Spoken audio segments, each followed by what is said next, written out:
American Airlines, something special to Europe.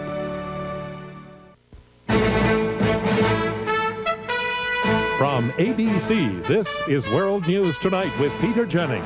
Good evening. We begin tonight with the power of the White House and the 1-2 punch which has been delivered to the nation's pharmaceutical companies. Yesterday, Mrs. Clinton, who heads up the president's task force on health care reform, accused the drug companies of profiteering. Today, when she and the president went to visit a public health clinic in Arlington, Virginia, the president lectured the drug makers for what he called their shocking and unconscionable prices. Here's ABC's Britt Hume. The president said the U.S. has one of the worst records in immunizing its children from disease in the entire Western Hemisphere. He put much of the blame on drug companies, accusing them, in effect, of price gouging on vaccines. Over the past 10 years, while immunization rates have been declining in many important areas, the price of vaccine has risen at 6 times the rate of inflation. The president said these prices cannot be justified by the cost of research when the drug industry, he said, is spending $1 billion a year more on advertising and lobbying than on developing new drugs. Meanwhile, its profits are rising at 4 times the rate of the average Fortune 500 company. Compared to other countries, our prices are shocking. In addition to this public pressure on the drug companies, the president today directed Donna Shalala, his Health and Human Services secretary, to negotiate with them to make discounted vaccines available to all states for use in clinics like this one outside Washington, which he toured today. Now only 10 states and the federal government get such discounts. He also said he will ask Congress for an immediate $300 million to establish more clinics like this one where free vaccinations are dispensed. The money would also help existing clinics stay open later and help inform people that free vaccines are available. The $300 million for this will be included, oddly enough, in the so-called job stimulus package the president will announce with his economic program next week. White House aides concede the jobs created by this will number only in the hundreds, but they think the initiative will be popular and will therefore help attract votes in Congress for the whole program. Britt Hume, ABC News, the White House. As President Clinton noted, in the Western Hemisphere, only Bolivia and Haiti have lower vaccination rates than the U.S., which is why he wants it high on his agenda. We've put it on the American agenda tonight. As ABC's Beth Nissen reports, it is not just a matter of how much money is being spent, but where it is being spent and how. Number 16 for immunization. In Houston, Texas, as in most American cities, vaccines are already provided free in public health clinics to those who cannot afford them. Yet city officials estimate that only 1/3 of Houston's preschool children are adequately protected. Vaccines also have to be easier to get, and more parents need to know what shots are needed when. Parents like the mother of Angelica. She has had no shots since she was a baby. She is now 2. Do you know when she's supposed to get shots? I think at 5. Before school? Yeah, before school. Because many parents do not have regular access to health care, they do not know children need most shots before kindergarten. At age 6 months, they're vulnerable. At age 12, 15, 18 months, they're vulnerable to diseases that are preventable and to diseases that can not only cause them significant illnesses, but also death. Houston has seen it happen. 4 years ago, a measles epidemic put more than 500 children in the hospital, many in intensive care. 10 of them died. We didn't plan ahead, and we didn't effectively mobilize our immunization programs in order to prevent it. Houston is now aggressively trying to get more children immunized earlier. He needs shots. He's behind, okay? You want to come into our office now? If parents do not come to them, health workers reach out to parents. On this day, they canvass mothers at a welfare office. Immunization teams also go to local drugstores to set up clinics. They give shots in churches and libraries as well. Community outreach is helping, but there is another problem: record keeping. Across the country, most immunization records are kept by hand on individual cards. They are often incomplete or lost. Houston is working on a computerized monitoring system to help ensure that each child gets the recommended 15 doses of 5 vaccines that prevent against 9 diseases. Eventually, the Clinton administration would like to expand such systems to a national immunization registry that can track children even when they move from state to state. I don't think we can afford not to have one because the cost of outbreaks of vaccine-preventable disease, the hospitalization, the cost in life, and complications, long-term cost is astronomical. It is a primary lesson of primary health care in the 1990s. Prevention can save not only misery, but money.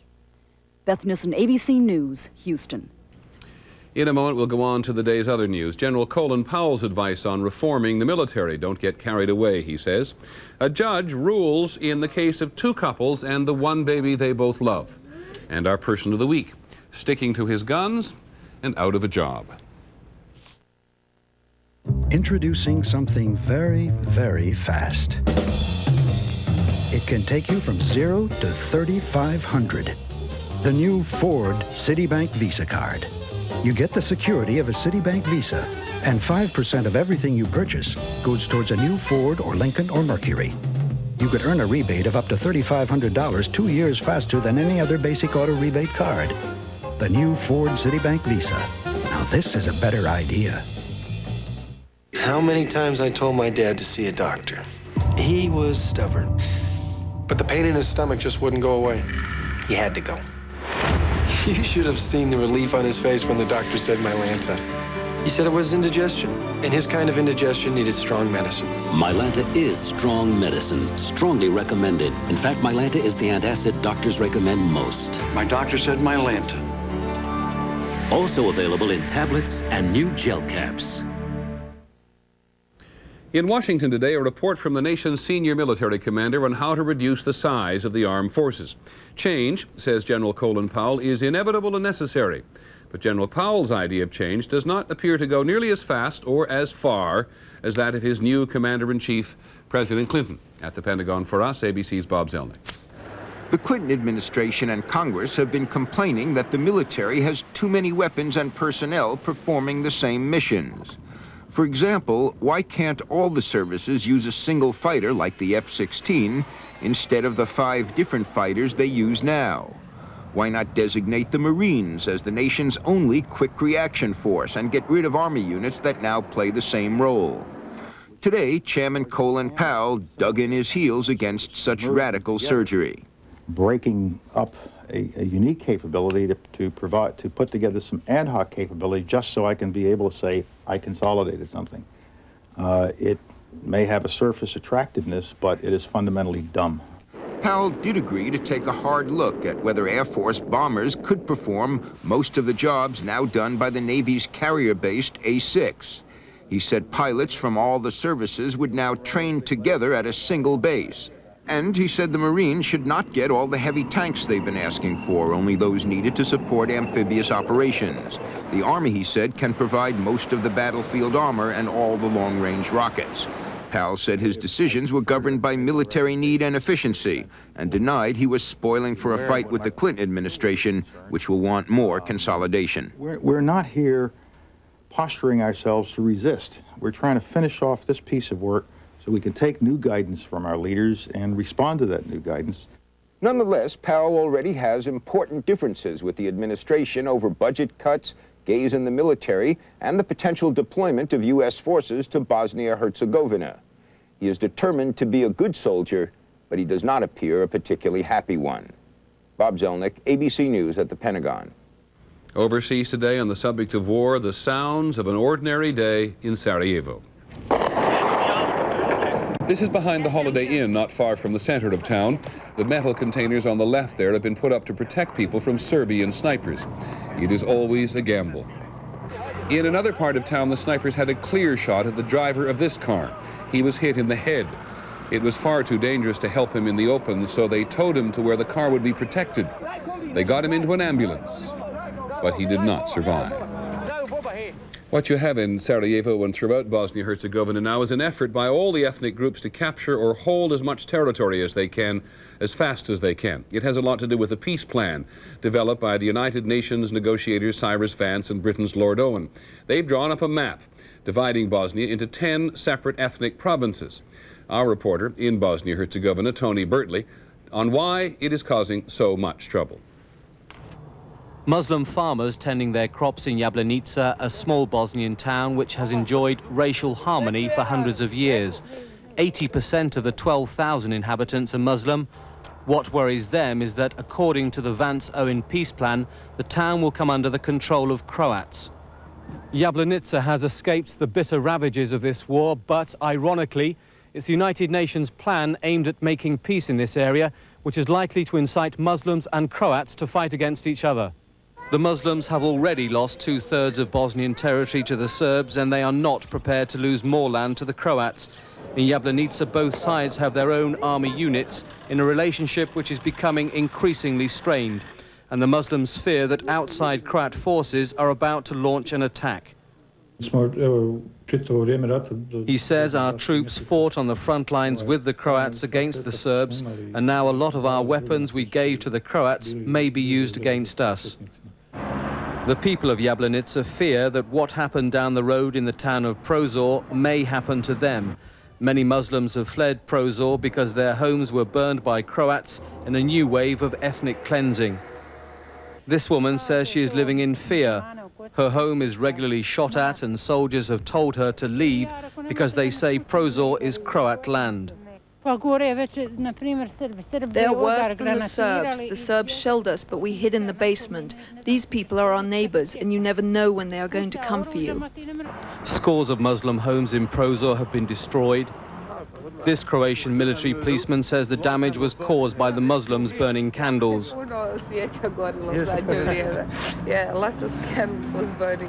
Thousands of refugees have fled to Jablanica from Prozor and the surrounding area. If the battle starts here, they'll have to flee once more. Tony Bertley, ABC News, Jablanica, Bosnia. Just one more note on the terror in Bosnia. 2 Bosnian Muslim women who say they were raped by Serbian soldiers are suing the leader of the Bosnian Serbs, Radovan Karadzic, here in a U.S. federal court.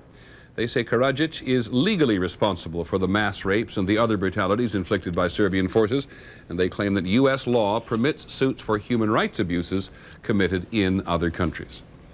Well, here in New York today, the man who hijacked that Lufthansa plane has been formally charged with air piracy. A sentence of 20 years to life faces him. The hijacker is now said to be Ethiopian, not Somali. His gun was a starter's pistol that only fired blanks. The German government has ordered a review of security procedures at the Frankfurt airport to see how he managed to get the pistol on board. When we come back, a 2-year-old girl and the 2 sets of parents who insist she is theirs.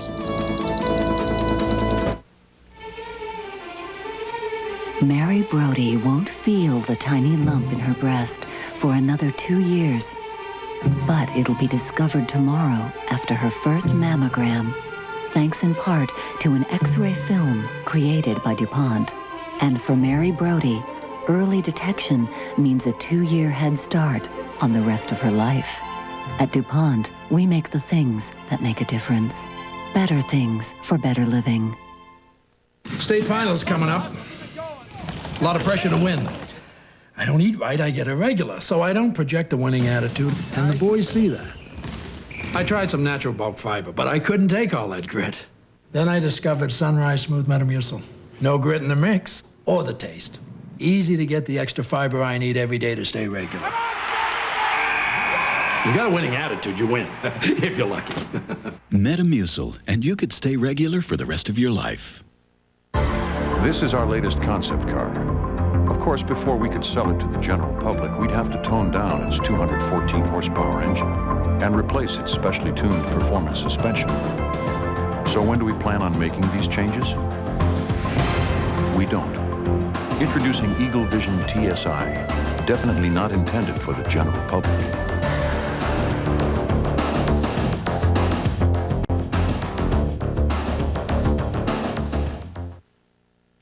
In Michigan today, 2 couples and a baby. Unlike the movies, this is not a comedy. It was last September when we first reported on the legal struggle between 2 sets of parents in 2 states, each claiming that a little girl was rightfully theirs.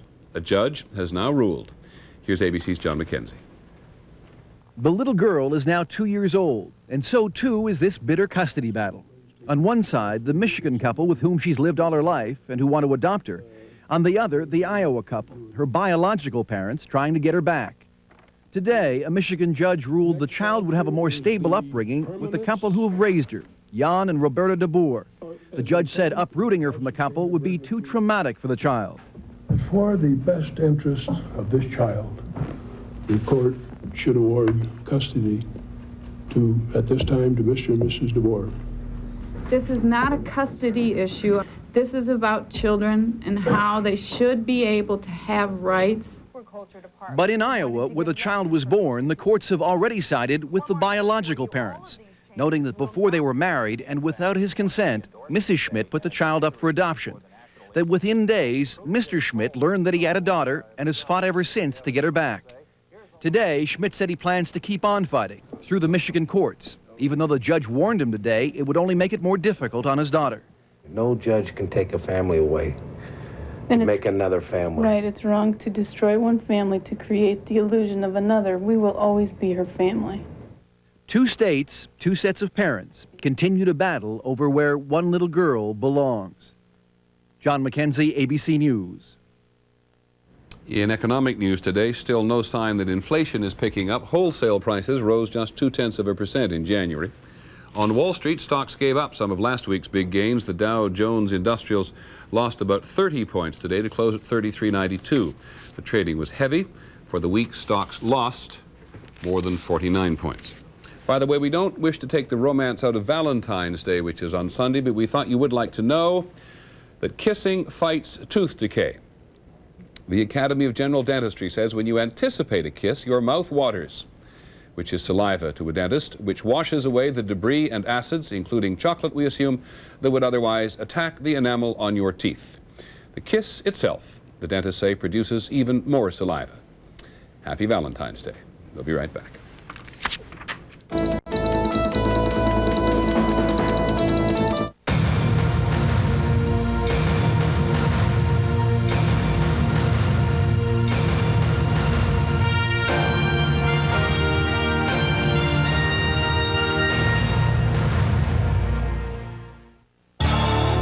Irritated eyes can say things about you that aren't true.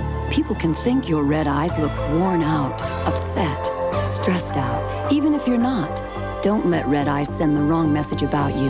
Get the red out with Visine, the eye drop recommended by more eye doctors. Visine Extra cools, soothes, and moisturizes red, irritated eyes. Use Visine Extra and look as refreshed and confident as you can. Get the red out. Look your best. Hey, if you thought a dollar didn't go far these days, check out the huge Ace Dollar Day sale. Glue and gloves. Bags. And bulbs. Cords and coffee filters. And more for just $1 each. It goes to show you, Ace is America's place for better value. Hey, there's still more room back there.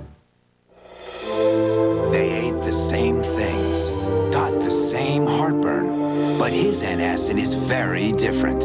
His Tums has calcium. Most antacids don't. Original Rolaids uses an aluminum salt. This uses aluminum and magnesium. So does this. Of all these, only Tums helps wipe out heartburn and gives you calcium you need every day. Something my body needs anyway. I like that. Calcium-rich Tums. That's the one you want. Do you think low fat means no taste? Here's good news. Get a taste of what the best can do. Introducing reduced fat Hellmann's. Only 1/3 the fat, no cholesterol, and a taste only Hellmann's could bring you. Hard to believe, but it's all true. Get a taste of what the best can do. Now, cutting down on fat tastes delicious. Bring out the Hellmann's and bring out the best. New reduced fat Hellmann's. In Washington today, a visit from the heir to the British throne, Prince Charles, his first major overseas trip since separating from his wife, the Princess of Wales.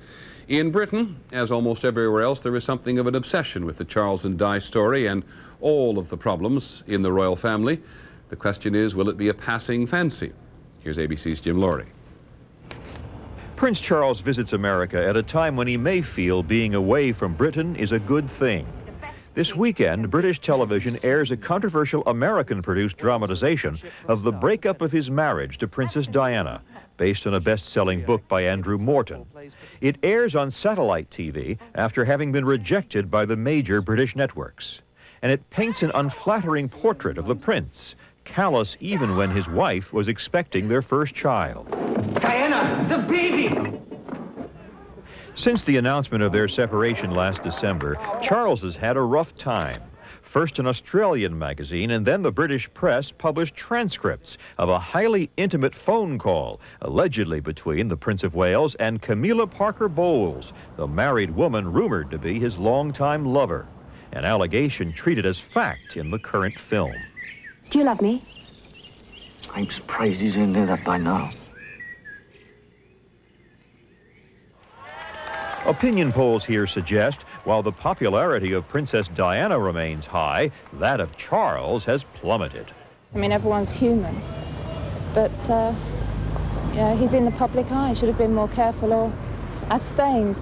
The regard and the respect which we all had for him is gone, and I would be very dubious now about him being a monarch. Disenchantment with Charles has prompted calls for the monarchy to be reformed.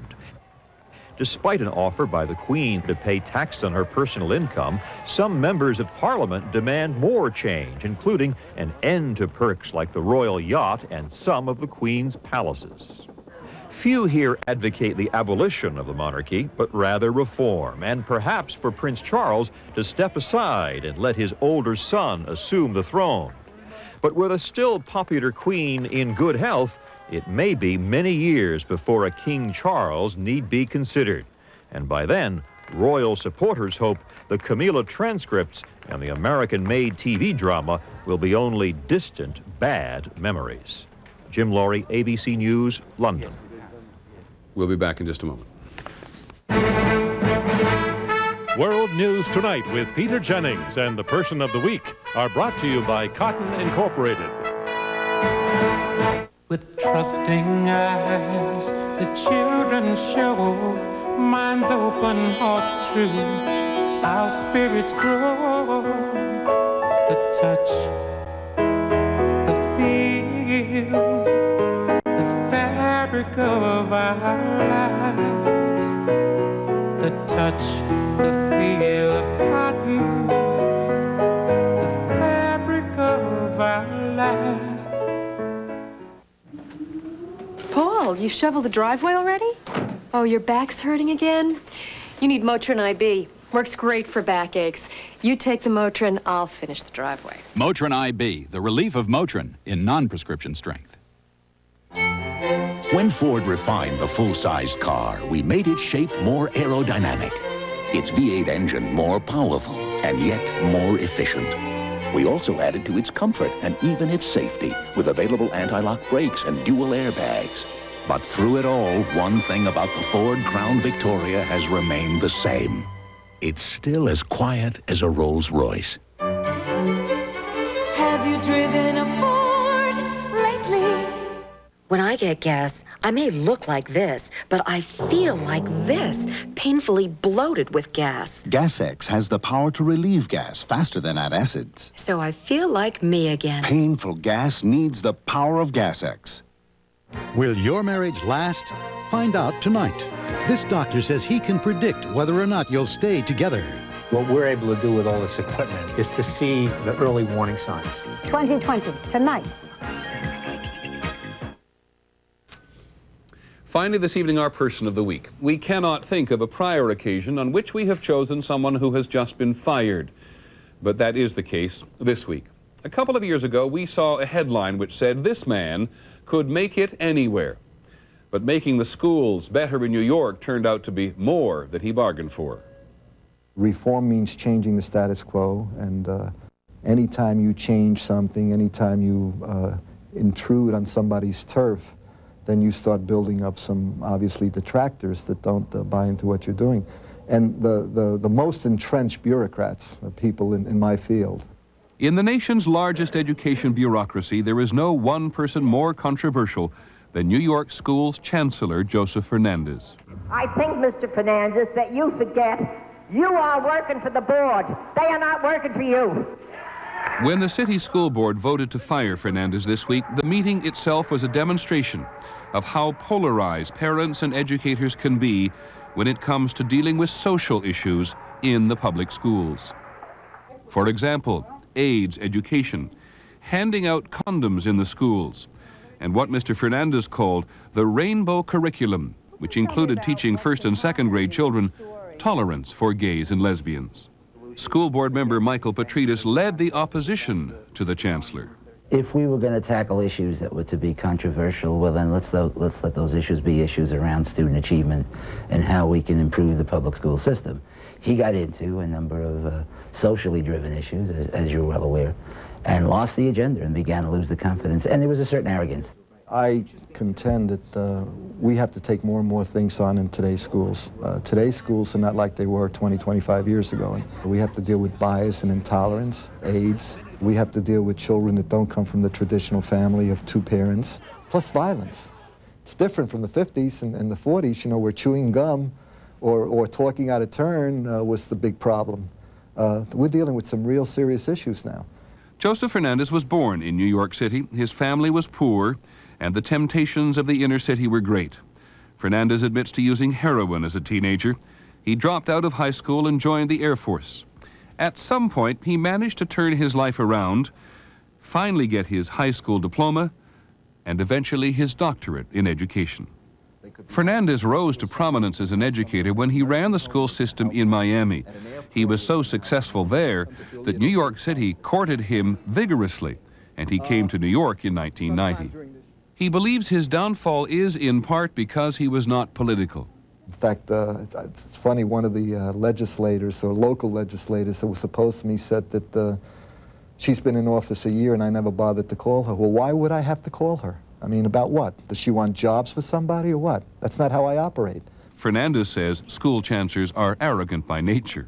Look, I'm what I am. I think that most people that have worked with me will tell you that I'm impatient. And I think that's a good characteristic. I don't think it's a bad one. I don't think we can afford to lose another generation of kids. When he took over 3 years ago, New York cut its school budget by $750 million.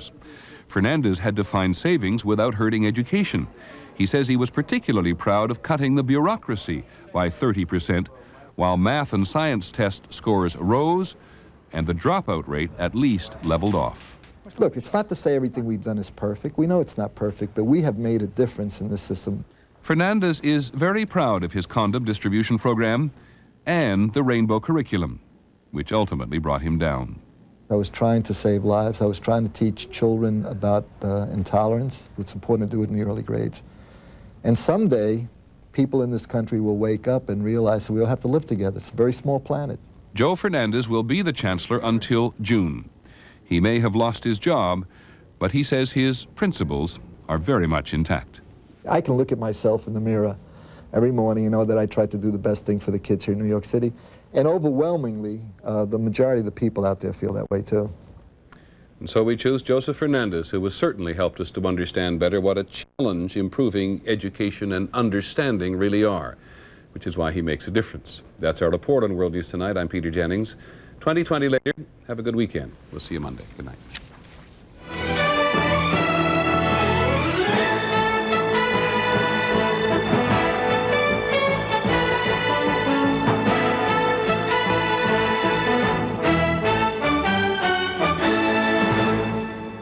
This has been a presentation of ABC News. Reported by Garrett Utley. Good evening. President Clinton said this today, quote, "Change is our only choice." He said it in a radio speech as he prepared the nation for the economic plan he will present next week. There are, of course, those who do not want change if it means paying more to government and receiving less from it. That is the battle that lies ahead. Linda Vester's at the White House this evening. Good evening, Linda. Garrick, a busy day at the White House. Today, the president called in his economic advisors for a morning meeting, then unexpectedly called them back for a longer afternoon meeting. He says he needs their help to put the final touches on his economic plan. I've gotten a lot of good advice. The president to revitalize the economy is not yet finished, but he does have an outline. He says it's one part stimulus, one part sacrifice. The stimulation involves increased spending to create jobs and includes upgrading the skills of the unemployed. The sacrifice will come in the form of higher taxes. The middle class will not be spared, but big business and the hardest. He explained that in a radio address today from the Oval Office. We will demand that those who see the tax code as a table game to be won rather than a social compact to be respected pay their fair share of Members of Congress who discussed these ideas with Mr. Clinton today said they approve. I think we can sell cuts if those cuts are across the board and everybody feels them. He did indicate that for about 40% of all Americans, there would be no tax increase, which indicates to me that we're moving in the right direction. Clinton's direction reportedly involves raising the top corporate tax rate from 34% to 30%. Also, raising the tax rate from 31% to 36% on households with annual incomes of over $200,000. Wealthy retirees likely will pay higher taxes on their Social Security benefits. And there is expected to be some sort of broad-based energy tax, an item that would affect most Americans. The plan has to be designed to try to help the American people. But there are going to be a lot of interests out there, a lot of special interests that are not going to like portions of this budget.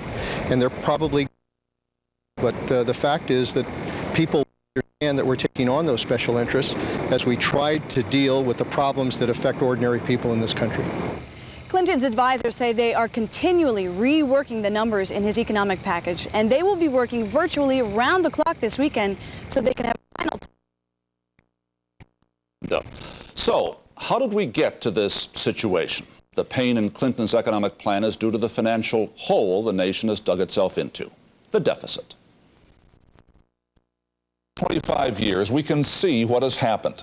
In 1968, the federal deficit was $25 billion. 8 years later, the hole got deeper. 8 years after that, it had more than doubled again. Last year, the deficit was almost $300 billion. Estimates for this year are even worse. What does it lead to?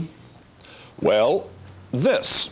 A sign in New York City this afternoon showing the nonstop rise in the national debt. At 4 p.m., it showed more than $4,190 billion. 20% of the federal budget, that's tax money, goes to paying interest on that. This afternoon, I asked Vice President Al Gore whether special interest groups would be able to block the Clinton plan. Well, what President Clinton is doing is focusing on the national interest. We're all in this together. And the days of allowing special interests to focus in on one little narrow piece and say, don't do anything there, just keep the gravy. Those days are over, but the way to end them is by focusing on what we all have to gain if we can change the status. Be allowed to continue. We stand for change. Is it safe to say today, Saturday, that there is going to be some kind of a tax on energy that Americans? We haven't had a final sign-off on this package yet. There are still discussions going on just in the next room that I'm going to be returning to. And tune in on Wednesday. That's when you'll hear the package presented. One of the most controversial are the entitlements program, specifically Social Security. Now, we hear that the wealthier recipients will have to pay more taxes on their Social Security benefits. Does that not seem likely? Well, one thing we're certainly not going to do, and that is we're not going to hit people who have already been hit unfairly during the last 12 years. It's safe to say that entitlements are going to have to be a solution. And incidentally, reducing the deficit is essential, not for its own sake, but because it's one of the ways we create new jobs and investment in this country. You seem to be having a considerable amount of enthusiasm, a sense of energy in terms of this plan. But are the American people going to be enthusiastic come Wednesday night? I think they really are, Garrick, because there's a sense in this country that we don't have to continue the same old ways we've had in the past. I think you're seeing the American people right now invest a lot of hope in our future because Clinton represents change. We're following through on that promise of change, and Wednesday night you're going to see a bold, fair, visionary plan to build our future and bring jobs to our people and make our income. The threat of widespread bankruptcies, the status quo is totally unacceptable. And for those opponents of President Bill Clinton's plan who say, ask them how they can possibly defend that. We have got to have change to reclaim our future. And President Bill Clinton's plan is going to bring that change. The American people want to see us move forward. And we'll see how the American people react to what is said come Wednesday. Mr. Vice President, thank you very much. Thank you, Gary. Now, of course, coming up, challenge facing the president. The other half is selling it. The day after his speech, he'll start touring around the country. Tom Pettit on the president as communicator. This week in Detroit, he went back to his successful campaign style, a televised... Out to the people, he's trying to help. I was left with the impression that he was going to try to be as thorough and follow up as he can. Now, whether he would, I don't know. Thank you very much, Alan. Is working on almost... It suggests that he's going back to the campaign, which is something that perhaps he may feel more comfortable doing than he does being in the White House. His 1992 campaign manager, James Carvell, still advises the president. He's not going to be a just sit there, do nothing kind of president and, you know, go out for a couple of photo ops every now and then. He's going to be pushing something and fighting for something. Let's hold a reunion in Russia. And on Focus this evening, dismantling nuclear bombs. How do you do it? Very carefully. All across the country, American families are already turning buying power into horsepower with the GM MasterCard. They're earning 5% on every purchase and applying those earnings toward new GM cars and trucks. Now you can too. Call 1-800-8GM-CARD to apply. Start saving hundreds, even thousands of dollars on over 100 GM models. And there's no annual fee. The GM vehicle. When I get gas, I may look like this, but I feel like this. Centrum Silver. It's a great time to be silver. Some welcome news. The manhunt has now moved overseas. The latest twist in the mystery which leads from Virginia to Pakistan. Robin Lloyd tells the story. At FBI headquarters in Washington, printing presses are now rolling out posters of the latest edition of the FBI's 10 most wanted list. Mir Amal Khanzi, a 28-year-old Pakistani, accused of killing 2 CIA employees last month. We will pursue this effort as long as it takes, and he will remain on the FBI's top 10 list as long as it takes to return him to this country for trial. The story has unfolded like a spy thriller. January 25th, outside CIA headquarters, 5 people shot, 2 killed, 3 wounded. All but 1 are CIA employees. The gunman drives away. 2 weeks later, in Khanzi's apartment, police found an AK-47 assault rifle purchased from this nearby gun store. The FBI carried out sophisticated ballistic tests. The bullets matched shell casings found at the scene, Khanzi's fingerprints. Shells. Authorities now believe Khanzi flew to Pakistan a day after the crime and then traveled to the border area with Afghanistan, to his hometown of Quetta, not too far from one of the key CIA staging areas during the Afghan war. Pakistani officials have alerted border police and airport officials.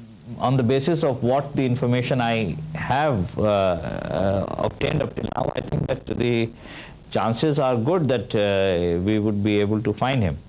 But who was Khanzi? He was seeking political asylum. He worked at a courier company which made deliveries to the CIA. He was the kind of guy that on some Mondays he would bring muffins into the office to share with the office workers. Was he targeting CIA officials? Clearly he had a grudge against CIA personnel, but whether he contemplated carrying out an act of violence against CIA personnel from the moment of his arrival, I'm not sure. Nor is the FBI. FBI officials plan to send their own agents to Pakistan soon to coordinate the authorities. Robin Lloyd, NBC News, Washington. Prince Charles is in the news this day. Ever since the breakup of his marriage to Princess Diana, his popularity at home has plummeted. But for royal watchers here, he's still the man who will be king. In colonial Williamsburg, Virginia, the Prince of Wales was cheered as he spoke to 10,000 people at the College of William and Mary today. Charles, who is 44 years old, said he may be older, but it hasn't made him any wiser. Because no other pain is like your arthritis pain. Now there's aspirin-free Bayer Select Pain Relief for arthritis pain. With the help where it hurts with Bayer Select. Made with a non-aspirin ingredient shown to effectively relieve that aching, throbbing pain. Reach for new Bayer Select Pain Relief for arthritis pain, because all pain is not the same. With the help where it hurts Guess which of these fruits, ounce for ounce, has the most vitamins and minerals? Yep, the California prune. Sweet, delicious California prunes. Find out how good they really are. A kiss? No, I'm sorry. I don't.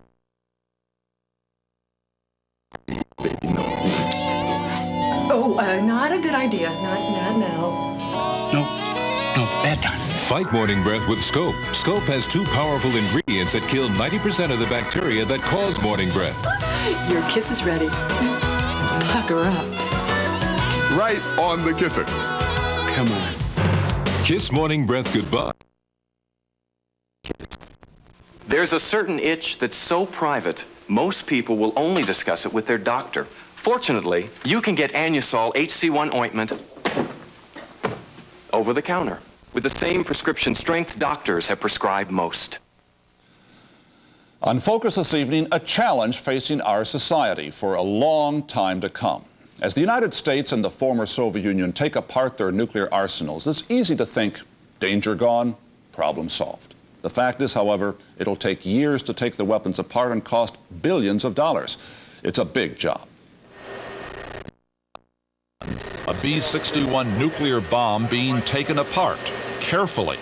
Just one of thousands of weapons that will have to be destroyed under the new arms treaties with the former Soviet Union. It's not something that you do in a cavalier way or a process that you rush.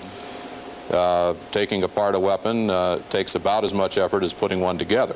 Paul Cunningham of the Los Alamos National Laboratory is one of the top experts in taking apart the nuclear arsenal. What is the risk of something going wrong? Well, the risk is extremely low. You have the plutonium trigger, the so-called pit that initiates the... It is driven by a high explosive charge. Once that high explosive is separated, essentially all risk of any nuclear event is eliminated. In the beginning, the American nuclear arsenal consisted of just 2 bombs, one like this model, the other like this, dropped over Japan to end World War II. But today, up to 15,000 U.S. nuclear weapons will have to be dismantled under the new arms agreements, taken apart piece by piece. Intercontinental missiles, short-range missiles, submarine-launched missiles, bombs, artillery shells, even landmines. The entire range of nuclear arms that need to be disarmed. In heavily armed truck convoys and trains, they are being brought back from across the country and around the world. All roads lead to the Pantex nuclear weapons facility outside Amarillo, Texas. Here, under the tightest security, nuclear weapons were made and are now unmade. Recently, the government, for the first time, opened the doors, partway, to journalists. Once we have put the tracer gas into the internal volume... The real problem is not taking a nuclear weapon apart, but what to do with the highly radioactive plutonium in it. This is what it looked like as bombs were put together at Pantex, the milling of the plutonium core, which is what gives nuclear weapons their tremendous destructive power. The plutonium does not disappear. It cannot be destroyed by any current known method. What's to be done with it? Essentially, you'd be from the kind. What is the half-life of plutonium? About 24,000 years. There are no good solutions for the long-term disposition of the plutonium. The problem boils down to picking the best of several unattractive alternatives. There are no plutonium-fueled reactors in this country, so the most likely unattractive alternative is storage. But where? Underground near Carlsbad, New Mexico is one government plan, but there's intense local opposition to that. And so for now, the plutonium sits locked up in storage in these bunkers at Pantex. By the end of the decade, there could be 50 tons of it. And of course, it is some of the most dangerous radioactive material on Earth, and if no other solution is found, it will remain that for at least the next 24,000 years.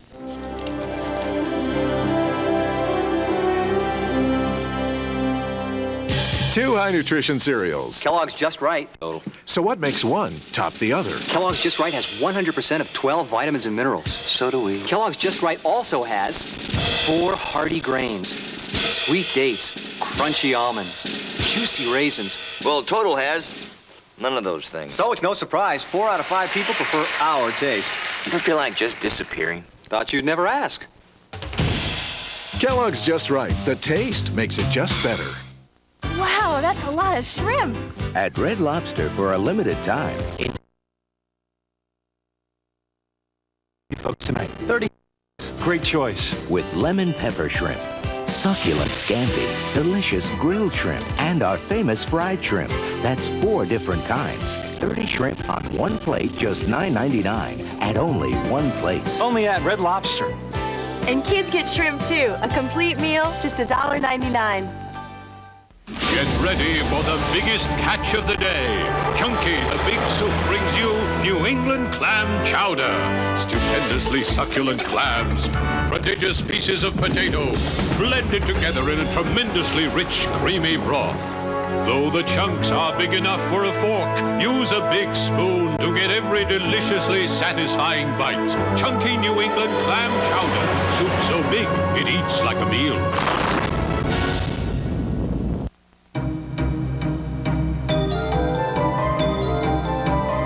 Attention thieves! Flimsy locks on doors. Fencing back is so high, nobody can see you. Easy access windows. Take your time. It's the obvious but overlooked things that attract burglars to your house. To help make your home burglar-proof, see your Allstate agent. You're in good hands with Allstate. Time now to look at some of the stories in the news this week. Good news for auto buyers. Automakers decided not to ask for higher tariffs against foreign cars. Higher tariffs would have signaled higher prices on American cars. North Korea was at it again. The International Atomic Energy Agency believes that country may be making nuclear weapons. This week, it demanded to inspect 2 suspicious sites. Today, North Korea said no. And the wealthiest woman in the world will start paying income taxes. Queen Elizabeth has been exempted because she is, well, she's the queen. This week it was announced she'll start paying in April. She'll be in the 40% bracket. And this, too, happened this week. French President Mitterrand became the first Western leader to visit Vietnam since the war. Vietnam is opening up to business, and France wants good relations with its former colony. In Holland, the government recognized euthanasia as part of medical care. It allowed doctors to assist in suicides or mercy killings of terminally ill patients who request it if they follow strict guidelines. In this country, a comeback to note. Dennis Byrd of the New York Jets took his first steps in public after breaking his neck in a game last November. Doctors now say he may be able to walk one day without crutches. No way. The pop culture happening of the week, Michael Jackson. He went on television and answered the question much of America was waiting for, that a rare disease made his skin lighter. And President Clinton appointed an attorney general. Janet Reno is tall, she is tough, and for 15 years as Miami's prosecutor, she kept her number listed in the telephone book. The administration has gone to great lengths to make sure that Janet Reno does not have a problem, the hiring of an illegal alien. But tens of thousands of Americans do, and that contributes to an underground economy which is growing. Here's George Lewis. They are out on the streets of Los Angeles every morning, rain or shine. The thousands of undocumented workers who hang around waiting for someone to pick them up and give them a job. Odelio Rezaldes is from the Mexican state of Michoacan, married with 3 children. He's willing to do anything, gardening, construction, you name it. We're here at 5 or 6 or 7 in the morning, depending on the weather. The guys are here to work. He says if he's lucky, he gets work 2 days a week. $40 for an 8-hour day, all in cash, and nothing withheld for Social Security or taxes. There are millions of undocumented workers in this country, not just in Southern California, and their presence here has created a huge underground economy that touches the lives of most Americans. The Census Bureau has estimated the number of foreigners in this country illegally at 3.3 million, undoubtedly a conservative estimate. They are concentrated in the 5 most populous states, more than half of them in California. A number of studies have concluded that undocumented workers make a positive contribution to the U.S. economy. They take jobs that no one else will take. They spend as they earn. They create more economic growth, and they provide a certain infrastructure of labor for certain types of jobs that have flown out of the U.S. But Sarah Cohen, a lawyer for the Los Angeles Legal Aid Foundation, who represents domestic workers, says there is a lot of exploitation built into the system. There are minimum wage laws and overtime laws that protect workers, like domestic workers, from being abused, and most of those laws are violated every single day. The violations of the laws are not about to go away, not as long as this country remains a magnet for immigrants seeking jobs. George Lewis, NBC News, Los Angeles. And I'll be back with some final thoughts. Day one in the middle of nowhere. The meals have been superb. It's a good thing they have a fitness program aboard every Royal Caribbean ship. Maybe I'll work out tonight before dinner. Maybe I won't. There was something about the streamers at our Bon Voyage party that told me this is going to be the vacation of a lifetime. You've got some Royal Caribbean coming. Hi, I'm in this commercial because I'm not an expert on nutrition. I mean, who is? Thank goodness I found Kellogg's Complete Bran Flakes. I get whole grain, I get lots of fiber, and look at this, I get 14 really good vitamins and minerals.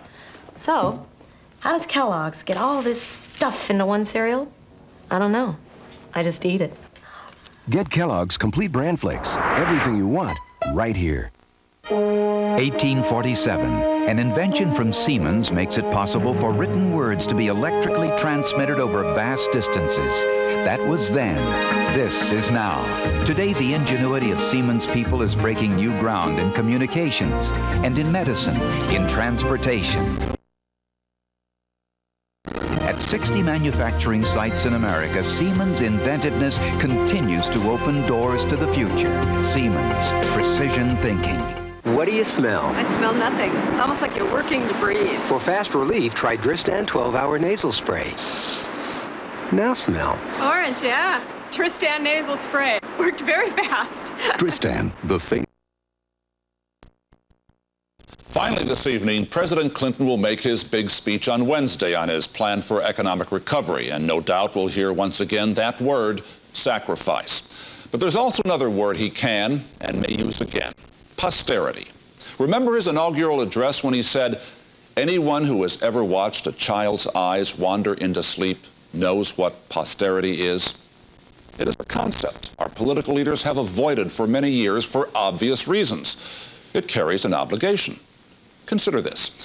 For most of our history, a cornerstone of American life was that each generation would accept some sacrifice, delay some of its gratification so that its children would have a better life. But that ended in the late 1960s when the economic future looked bright and the nation discovered the joys of immediate gratification.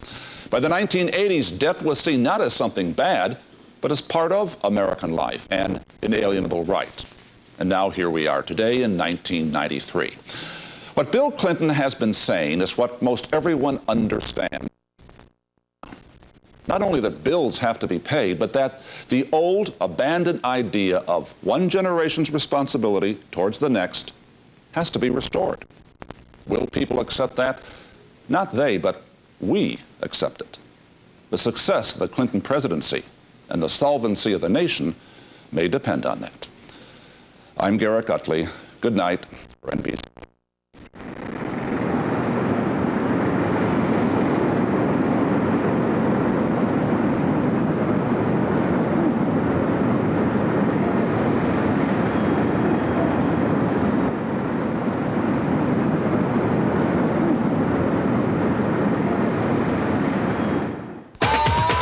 Pontiac is giving the imports the blues. Just take a look at Grand Am's sales increase. Accord and Camry, their sales are low down. They're up again on Pontiac. 3.9% or $1,000 cash back on Grand Am, and 3.9 or $750 cash back on Bonneville. With great products and offers like 3.9% financing and cash back, it's no wonder Fords have the blues. See your Chicagoland, Indiana Pontiac dealers.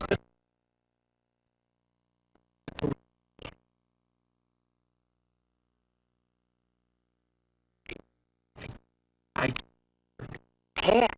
Oh, my! Hey! Attention, we're customers. Just say I love this place. 9 cents when you large fry. Sammy, you can do it. I love this place. Proud of you. Don't touch my fries, Mom.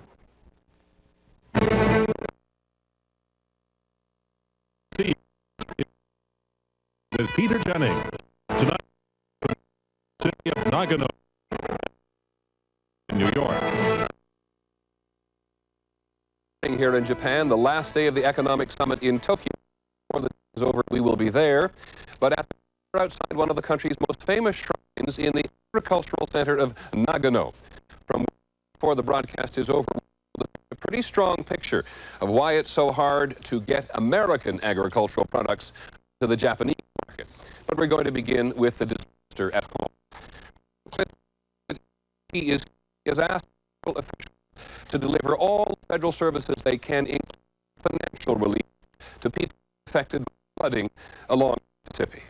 The people who grow our food in the community are central to the American way of life. Just as we depend upon you for the harvest, you can depend upon us for support at this critical.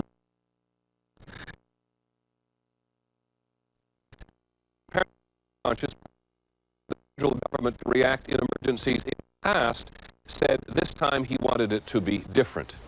Now to pick up on the rest of the story, let's go to Diane. Who's in Diane? Clear this. We're going to take a look at a map. Here in Mississippi, which was down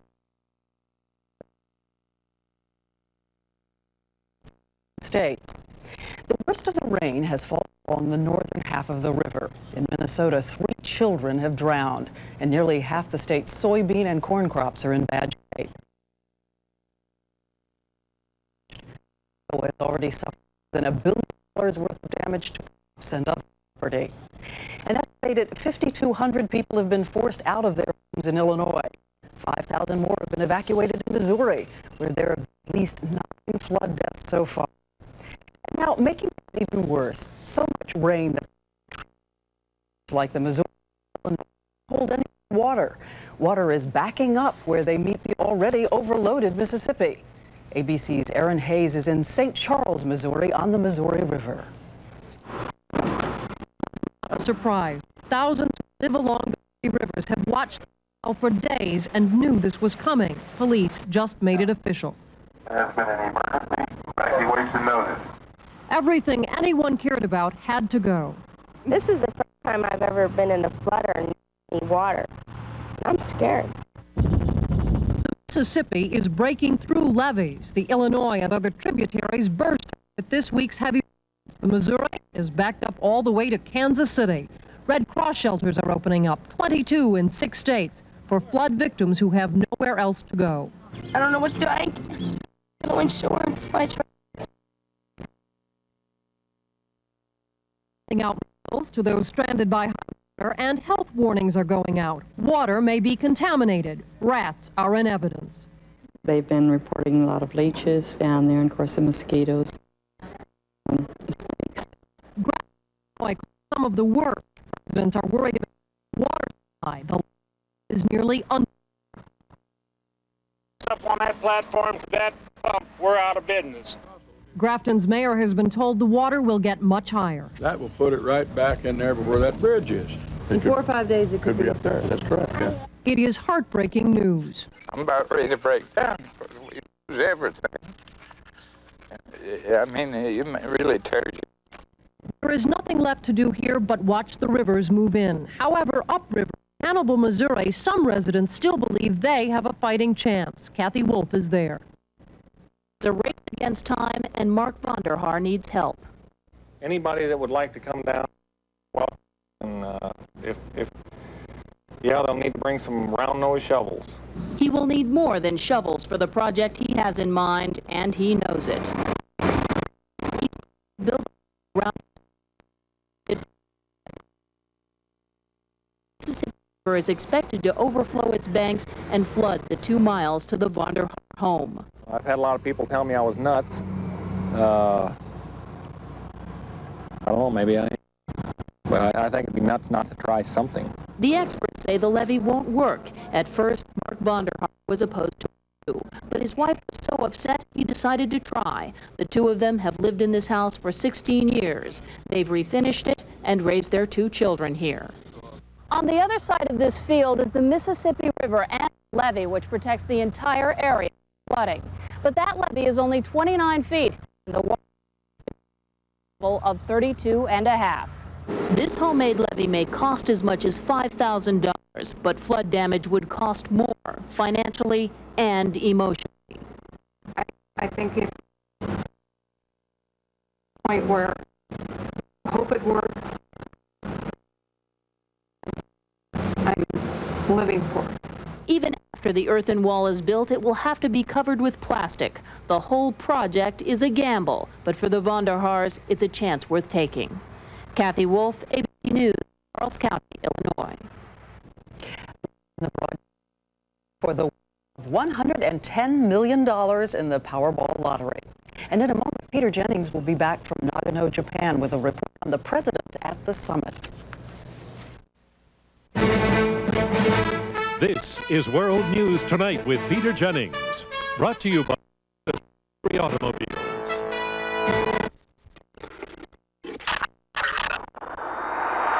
The new Lexus GS is equipped with a vehicle speed-sensitive steering system, so responsive that it actually improves your feel for the road. Now, the only thing more bothering Lexus GS is driving it.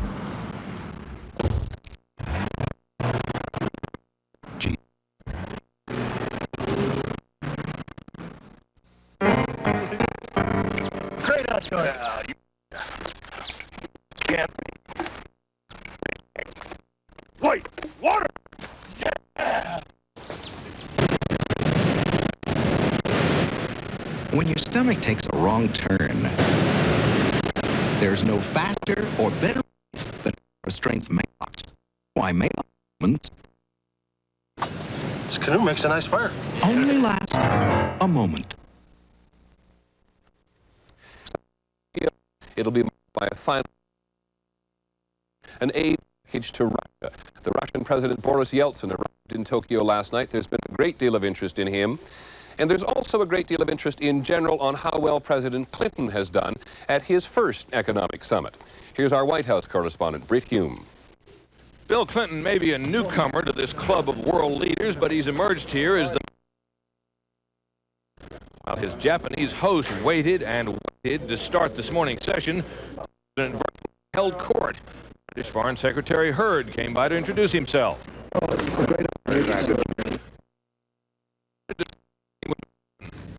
Said he would in. And then, with Prime Minister Miyazawa's apparent impatience turning to amusement, the President had a visit with Canada's Prime Minister Kim Campbell. The main official business was the summit's political declaration, which had been revised partly at the insistence of France. He wanted tougher language on the war in Bosnia, but the statement still contained no threat to use force to help the beleaguered Bosnian Muslims. It merely warned the Serbs and Croats that continued aggression would put them, quote, beyond the pale of the international community. That was a far weaker position than the administration would have liked, and officials clearly did not want it to stand as the main news of the day. Eric Benson to change the subject by leaking ahead of time how much aid for Russia the summit would announce tomorrow. Overall, we're talking about $3 billion. Following a dinner attended by the newly arrived Russian president, Mr. Clinton, who had wanted a $4 billion program for Russia, pronounced himself satisfied anyway. I think where we were weeks ago, this is a real success. I'm very pleased. The Russian aid is to help the transition from a state-owned to a private economy, a process the administration says is now going well. But not so well the Russians can make it without large infusions of outside aid. Britt Hume, ABC News, Tokyo. We have a report from Russia tonight on how bad things have become. With the end of communism, Russians have been able to own their own property. And in Moscow, housing has always been a problem. ABC's David Ensor reports tonight on housing as a life or death situation. Homemade ads plastered everywhere. Apartments wanted to buy or rent. With private property now legal and prices soaring, there is big money to be made. And that has led to a bizarre new kind of crime. Russian police call it apartment murder. Our main suspicion is that this crime was committed for the opportunity of this apartment. Police here are investigating hundreds of cases of people to own their own property. And in Moscow, housing has always been a problem. ABC's David Ensor reports tonight on housing as a life.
Attention, Burger King customers. Just say I love this place, and you'll get a Whopper for just 99 cents when you buy large fries and a medium Coca-Cola. Oh, Sammy, you can do it. I love this place. I'm so proud of you. Don't touch my fries, ma'am. From ABC, this is World News Tonight with Peter Jennings. Tonight reporting from the Japanese city of Nagano, and Diane Sawyer in New York. Good evening. It's Friday morning here in Japan, the last day of the economic summit in Tokyo. Before the day is over, we will be there. But at the moment, we're outside one of the country's most famous shrines in the agricultural center of Nagano, from where, before the broadcast is over, we'll be able to paint a pretty strong picture of why it's so hard to get American agricultural products onto the Japanese market. But we're going to begin with the disaster at home. President Clinton said today that even though he is here, he has asked federal officials to deliver all the federal services they can, including financial relief, to people who have been affected by the flooding along the Mississippi. The people who grow our food and the communities that surround and support you are central to the American way of life. Just as we depend upon you for the harvest, you can depend upon us for support at this critical moment in your lives. For that is the American way. Mr. Clinton, apparently very conscious of how long it has taken the federal government to react in emergencies in the past, said this time he wanted it to be different. Now, to pick up on the rest of the story, let's go to Diane Sawyer, who's in New York. Diane? Peter, for a clearer sense of the scope of the disaster, we're going to take a look at a map. Here is the Mississippi River, which runs down the center of the country, gathering the runoff from rivers and streams in all or part of 31 states. The worst of the rain has fallen along the northern half of the river. In Minnesota, 3 children have drowned, and nearly half the state's soybean and corn crops are in bad shape. In Wisconsin, more than 1,500 homes have been damaged. Iowa has already suffered more than $1 billion worth of damage to crops and other property. An estimated 5,200 people have been forced out of their homes in Illinois. 5,000 more have been evacuated in Missouri, where there have been at least 9 flood deaths so far. And now, making things even worse, so much rain that the big tributary rivers like the Missouri and the Illinois can't hold any more water. Water is backing up where they meet the already overloaded Mississippi. ABC's Aaron Hayes is in St. Charles, Missouri, on the Missouri River.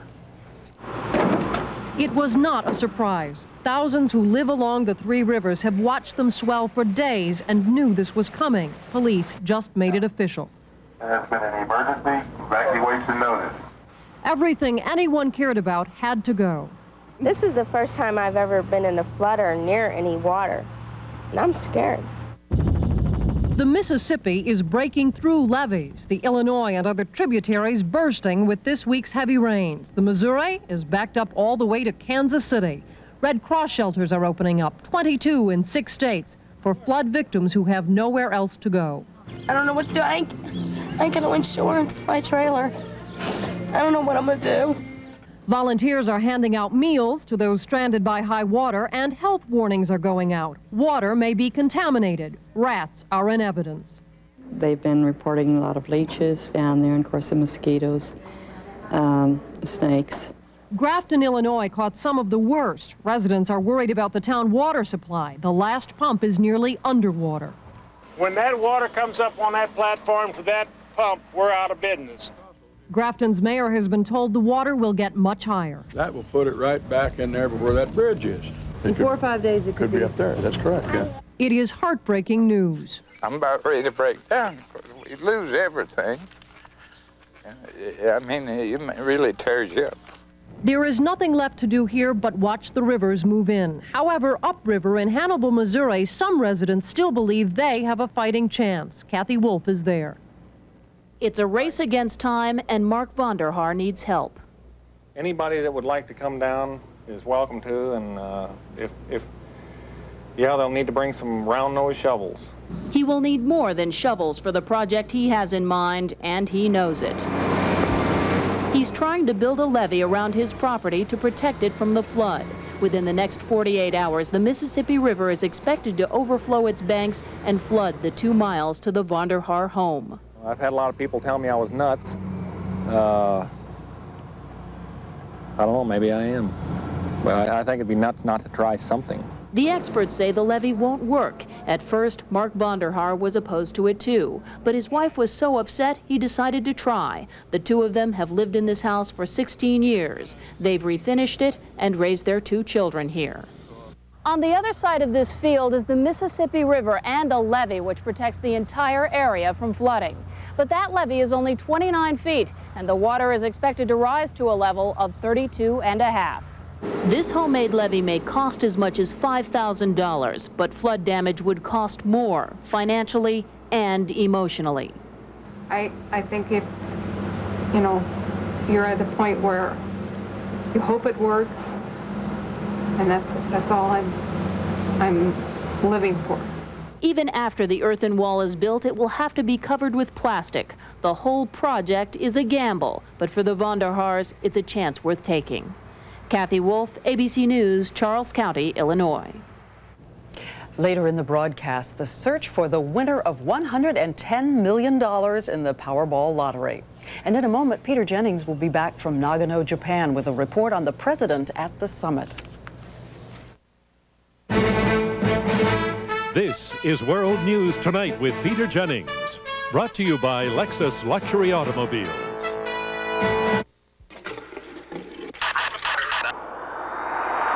The new Lexus GS is equipped with a vehicle speed-sensitive steering system so responsive that it actually improves your feel for the road.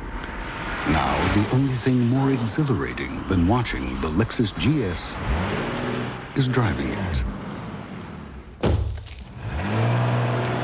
The new GS.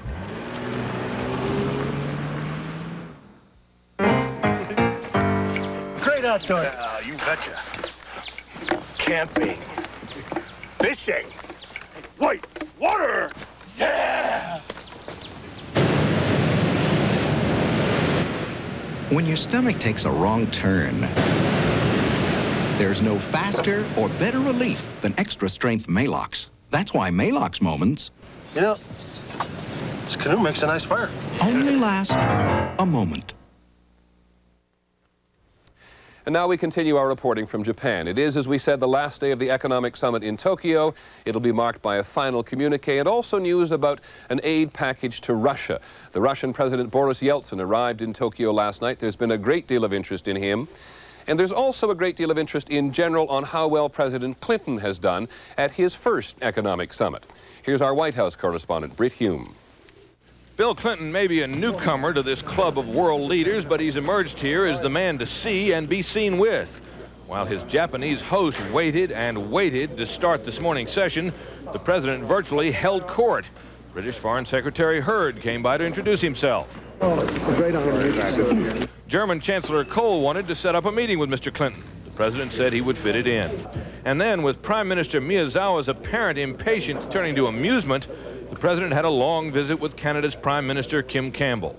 The main official business was the summit's political declaration, which had been revised partly at the insistence of French President Mitterrand. He wanted tougher language on the war in Bosnia, but the statement still contained no threat to use force to help the beleaguered Bosnian Muslims.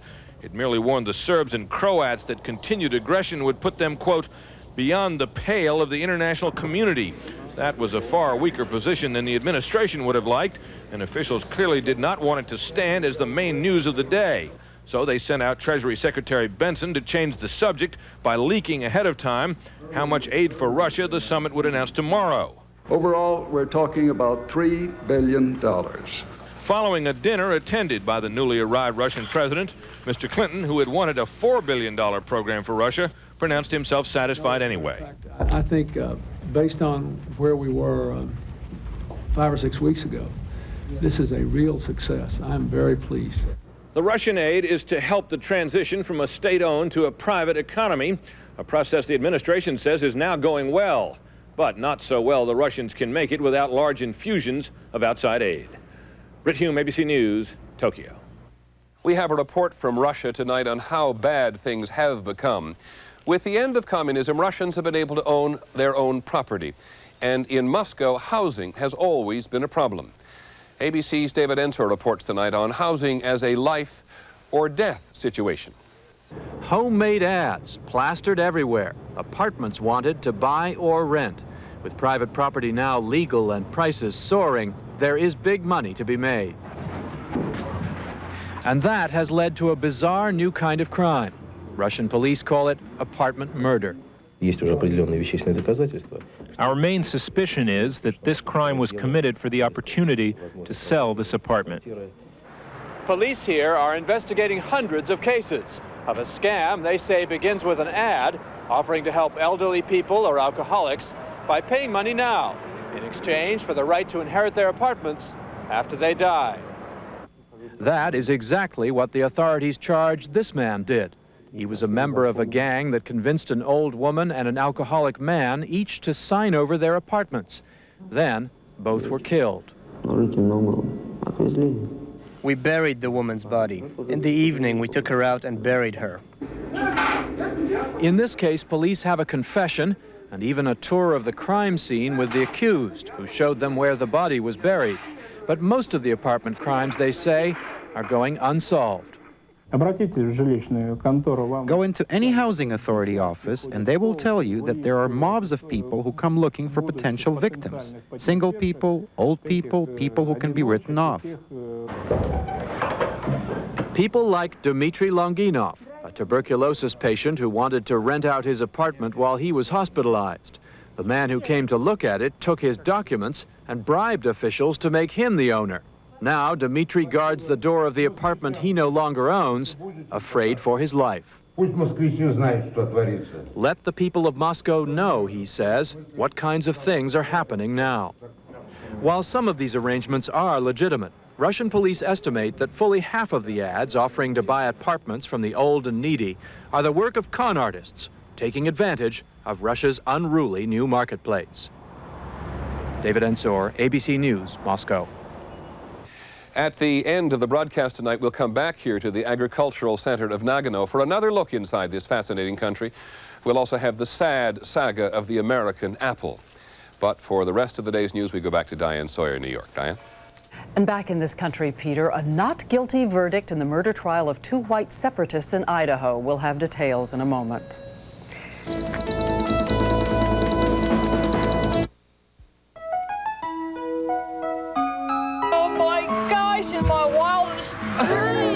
Making dreams come true. That's what we're all about. We've been all across the country and seen screams of delight, moments of disbelief, This is not for real, right? and tears of joy. Yes. These winning moments are special for them, special for us too.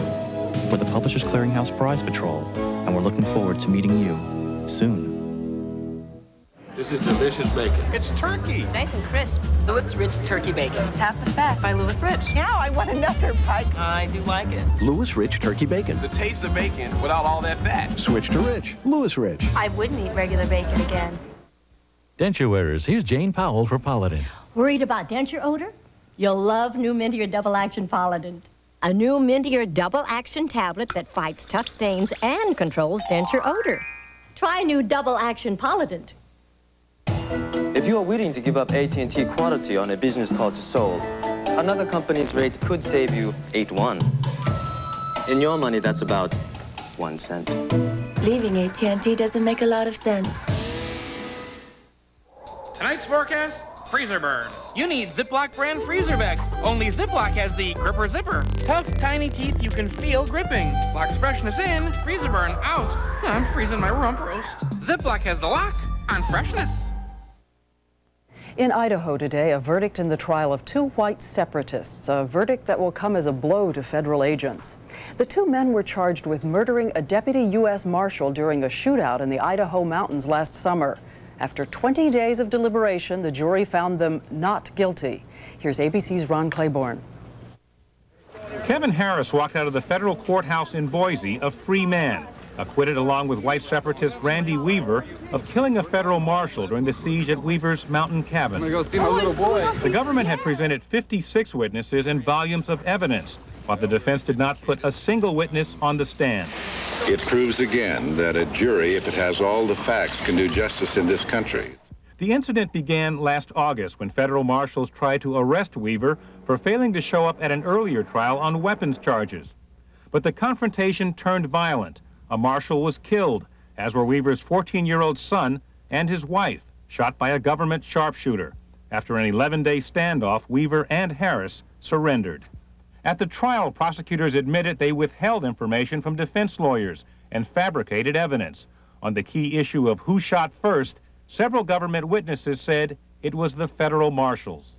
Well, the jury acquittal in this case really reflects a conviction of the federal government for gross ineptitude in handling this case from the very beginning until its end. It wasn't so much the evidence, but a lack of evidence or confusion. Weaver was convicted of charges relating to his failing to appear at his firearms trial. He remains in jail and could be sentenced to 15 years. Still, the government suffered a major blow in a case that bore remarkable similarities to the original siege against the Branch Davidians in Waco, Texas, and raised similar questions about the use of deadly force by federal agents. Ron Claiborne, ABC News. In a moment, where's the ticket worth $110 million? And later, Peter Jennings will report from Nagano, Japan. The Cadillac DeVille has the safety answers, an anti-lock braking system, advanced airbag technology, and a 200 horsepower V8. DeVille also has the financial answers. Now you can receive a $3,000 special bonus from Cadillac when you purchase a new 1993 DeVille. Selection continues to diminish, so see your Cadillac dealer soon. Because a $3,000 bonus on the Cadillac DeVille makes a safe investment even safer.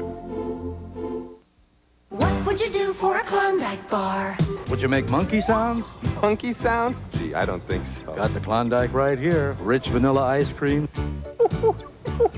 No, that's a baboon. I think you've drifted into gorilla. That's got it. For that chocolatey coated ice cream, loaded big and thick, no room for a stick. What would you do for a Klondike bar? You don't have to act like a monkey anymore. Okay, fine. I really didn't want my husband to color his gray hair. But then I discovered this, the hair coloring called Just for Men. And now he looks better than ever. Simply apply Just for Men and in 5 minutes rinse. Just for Men blends away the gray for a totally natural look. No wonder 8 out of 10 women prefer the Just for Men look to the gray look. It's like you took off 10 years. And in just 5 minutes. Just for Men. She'll love the way you look. After I got this job and this stress, sometimes I had trouble getting to sleep. So I take Unisom. In tests, people fell asleep faster with Unisom than without. I wake up feeling refreshed. Unisom works faster, so I can be at my best. Hey, in Campbell, California, let's see what makes Ace the place. Good old-fashioned service. Right now, a durable Eagle corn broom for only $2.99 and a sturdy 2-foot Werner wood step stool just $5.97. Hey, Ace is America's place for helpful service.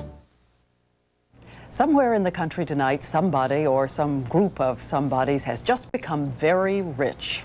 Just one winning ticket was sold for last night's Powerball lottery drawing worth $110 million. Other lotteries have had bigger prizes, but they've always been split among multiple winning tickets. Not this time. Here's ABC's Jim Hickey.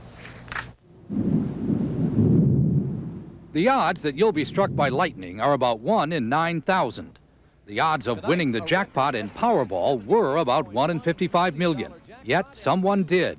Someone who bought the winning ticket at this Century Food Store on South Main Street in Fond du Lac, Wisconsin. We do not absolutely know just who it is. We're waiting for that person or persons to show up. When the $110 million winner or winners do show up, they can expect the first installment of their new fortune to roll in after about 10 days. It'll be about $5.5 million before taxes, about $3.5 million after taxes. For the next 20 years. Yeah, that's it. Next 20 years. What is it about Wisconsin? Unlike lightning, which isn't supposed to strike the same place more than once, people here seem to be hitting the lottery all the time. In an area they call the Golden Triangle, lottery officials say 7 jackpots have been won in the last 3 years. Total winnings, $220 million. 3 of those winning lottery tickets were purchased in Fond du Lac, all right here on South Main Street. Everybody now calls it the Miracle Mile. No wonder. Somebody hit the jackpot at Farrell's Country Store, which is just across the street from Century Foods. That was in April of 1990. We gave away $20 million, biggest prize we ever had to that point. A couple of months later, up the street, we gave away $21 million, biggest prize we ever had. And now last night, we've got $110 million, the biggest prize anybody's ever won with a single ticket.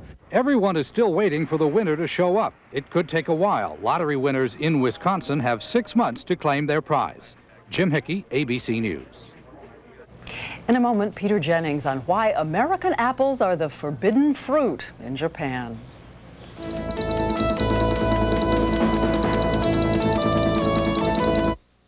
If you are willing to give up AT&T quality on a business call to Milan, and at a company's rate would save you 16 lira. In your money, that's about 1 cent? Leaving AT&T doesn't make a lot of sense. 2 a.m., 36 Pine Street. Apartment 4C has a backache and can't sleep. 3C overdid her afternoon workout and is paying the price. 2C had an aching back, but fortunately she also has Tylenol PM gel caps with extra strength Tylenol pain reliever, plus a gentle ingredient to help her sleep. And a good night's sleep was all she needed to make her day a whole lot brighter. Tylenol PM, so you can rest easy. Here's another actual winning moment from Publishers Clearinghouse. You just won $10 million. You for real, aren't you? You can win $10 million, too, if you enter our new sweepstakes now. Oh, I wish my grandson was here. Somehow, someone's trying to railroad cereal lovers like you and me into thinking wholesome can't taste special. Well, here's your ticket, oatmeal crisp. Now, see, they take brown sugar, then they bake it into these crispy flakes, fruits, and nuts. Now, that's a lightly sweet taste that'll rattle your caboose. Hey, the taste train's leaving the station, so if you want to get on it, you try oatmeal crisp with raisins, almonds, or apples. That's brown sugar baked, wholesome, darn tasty, too. What would you do if your son's molester might go free? Ellie Nestler killed him and became a folk hero. Did you play God? I'm not an angel, but I'm a good mom. Was it justice or murder? Join us for Primetime tonight. For the final segment of our broadcast tonight, we're going to continue our reporting about Japan. If you have been with us throughout the week, you know that we began in Osaka. We then went on to the industrial center of Nagoya, to the cultural center of Kanazawa, to the agricultural center of Nagano yesterday, and by the end of today, taking the Japanese train, we will be in Tokyo for the final day of the economic summit. Which brings us to one threat to Japanese agriculture that the Japanese trade negotiators can do nothing about.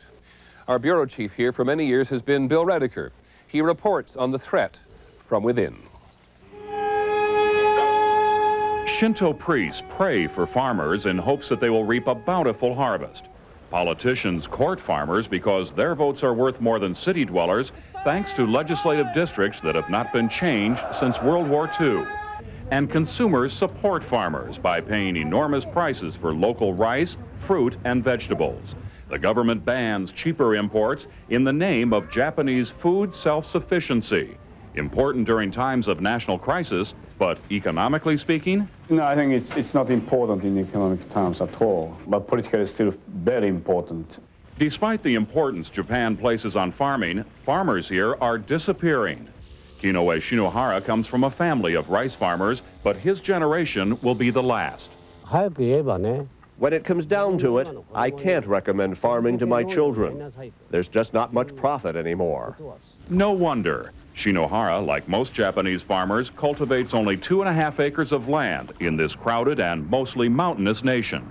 The average American farm is 150 times bigger. Shinohara's son, Giichi, never wanted to be a farmer, preferring a job at the local post office. Since I've helped out as a child, I know how hard farming is.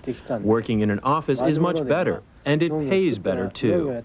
The future is clear. With 1 out of every 2 farmers older than 60, Japan will soon face a serious shortage of farmers. In an effort to reverse that trend, the Japanese government has launched an ambitious campaign to try to attract young people back to the land. Masakazu Ono and his wife manage a dairy farm. The government picked up 2/3 of his startup costs and subsidizes the milk he produces. I could never have done this without the government. But Ono is unusual. So far, the government has failed to attract young people. Every year, fewer than 3,000 of them take up farming. That is less than 1/2 of 1% of all high school graduates. The government's conviction that Japan must be self-sufficient in food looks less and less realistic. Japan's economic miracle and the lure of the city have begun to destroy the traditional ties to the land. Bill Rediker, ABC News, Nagano. Finally from us this evening about frustration. We came here to Nagano in the shadow of the Japanese Alps, where, by the way, they're going to hold the 1998 Winter Olympics, so we could better understand the Japanese policy of protection. Here in Nagano, they produce 25% of Japanese apples. But whether it is apples or rice or any other agricultural product, the Japanese government manages to keep overseas products overseas. Take the case of the American apple. 60% of the American apple crop comes from Washington State. These apples are the pride of Wenatchee, where we stopped on the way to Japan. At this time of year, they are filling orders from many different parts of the world. Wenatchee apples go everywhere. Everywhere except Japan. The Washington State apple growers have been trying to ship their apples to Japan for almost 20 years. There is a cultural difference that does have an impact on this trade disagreement.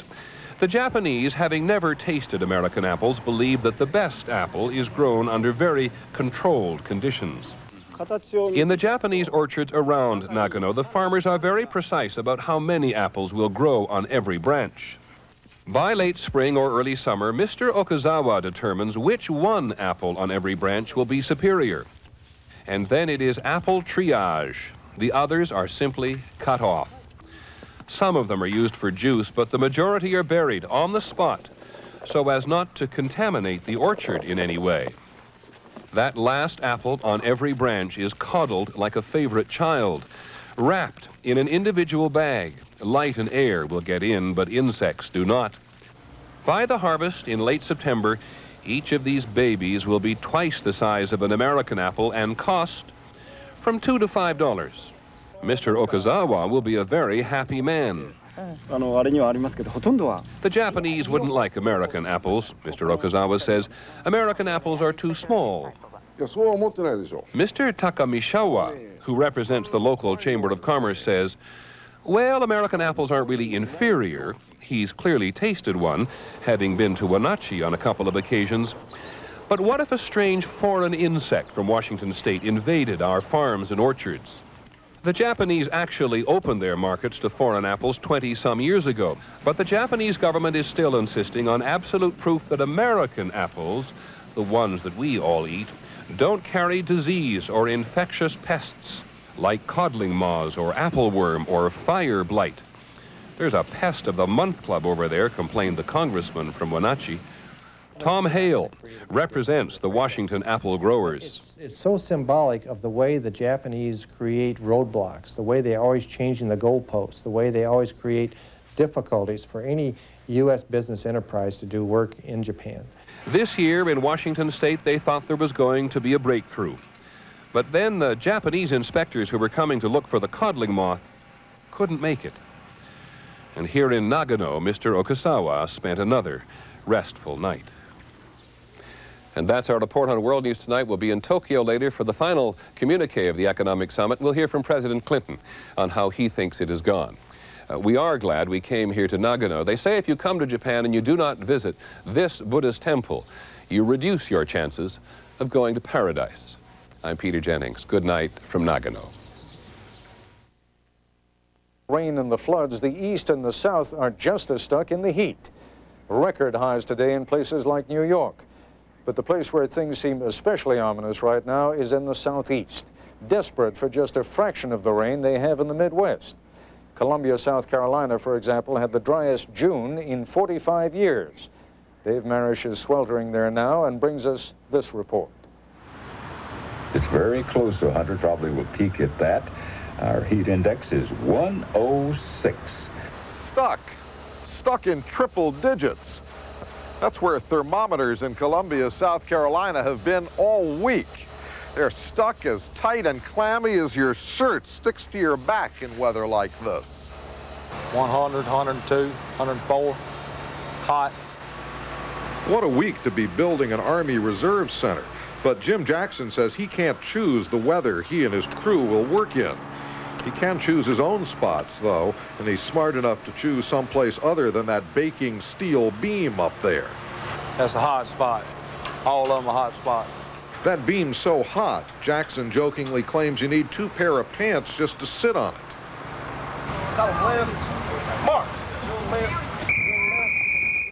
These Army trainees at Fort Jackson did their hardest work last night, belly crawling under live fire for a few sticky hours. Because they were up till 1:30 this morning, they got a treat. They got to sleep in till 7. They woke up to what civilians would call brutal heat, what the Army calls... It's Category 5 right now, sir. Heat Category 5 is as hot as it gets in the Army's manuals. Category 5 means, take it easy, son. You don't want to allow the soldiers to do something that's stressful to their body just to try to please the drill sergeant. A key man on the Army's protection patrol is Staff Sergeant John Jeffries. I'm called the Thermo Man. I'm the human thermometer for the company. I'm a drill sergeant as part of the cadre here. My job is to dress as the soldiers dress and participate in all the activities that they do. Just 4 of the some 6,000 recruits who've been training at Fort Jackson during this hot summer have suffered heat injuries. 2 severe sunburns, 2 cases of heat exhaustion. Dr. Deborah Perina, who tends to civilians at Richmond Memorial Hospital, has had more and more serious business than that. As the heat wave extends, as this one is forecast to do, then the heat stress becomes greater, and over time, more people become ill. So if this weather holds out as predicted, we expect that we'll be seeing more heat-related illnesses in the upcoming weeks. Homeless people are the most vulnerable because they have to spend so much time outdoors. This group's only daytime home is... How I keep cool, I just try to go in places like the library, wherever they allow us to go. Not all Columbia's poor people are left to their own devices. Good morning, Miss McFadden. How you doing this morning? Social worker Sharon Wilson hustles through the heat and humidity, checking up on her elderly clients, making sure they've got enough food, enough drink. The name of the game? Try to keep cool. So far, Pearl McFadden is keeping cool, but it isn't easy. Larry Sally runs a local community action group that delivers more than food and drink, supplying sweltering low-income people with fans, even air conditioners. Larry's been with this program for 6 years. And this is the worst that we've seen it during that time. As you might expect, there are fewer fans than people who need them. Deciding who's deserving, Larry admits, can get personal. You're currently being seen by a doctor? Annie Kennedy isn't crazy about the process, but she prizes the fan it's brought to her home, a harsh, uninsulated cinder block building. All the sun is reflect on these stones, and once the sun hit these stones get real hot. If you try to go in there and cook, you won't be able to stay up in there. So the only way we survive is trying to eat sandwiches and stuff like that. A lot of people, they say they understand, but if you've never really been in this position, you don't know until you get in it. Outside of town, the air moves across a scorched landscape. As wet as the past months have been in the upper Midwest, that's how dry it's been in South Carolina. Today, the State Water Resources Commission officially declared a drought. Farmer John Rudisill didn't need any announcement. He can measure that drought every day in his cornfields. See right here where the hot weather hit, a normal grain ear would have been on double that length, but it just quit because of the heat and dryness. Most of John's 2,000 acres are planted in corn and soybeans. He figures half his corn crop is gone, and as for the soybeans, we have about 1,000 acres of soybeans planted, and we have the potential to lose all of them if it doesn't rain, but I don't believe that will happen. Probably half that many. as the sun heads downward, so does the temperature, but the relief is scant and short. Old Sol will be back in the morning, and the forecast is calling for another bone-dry day in the hundreds. I'm Dave Marish for Nightline in Columbia, South Carolina. And I'm back once again with Dr. Lou Uccellini, the Chief of Operations for the National Weather Service.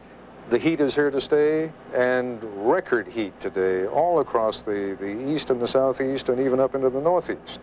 That's right. All indications are that the upper level pattern, which has locked in the heat along the east coast of the United States and then into the southeast of the United States, is going to remain stationary.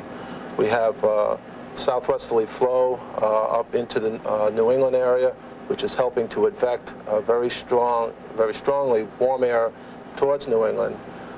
This type of flow regime maintains the Bermuda High off the east coast, and the flow around that high keeps a strong surge of southerly winds into the southeast, which will keep it hot. We're not only dealing with heat now, we're beginning to see drought, especially in the southeast. That's right. With this airstream over the central part of the country, developing the storm systems in Iowa and Wisconsin, that tends to focus the moisture in that part of the country.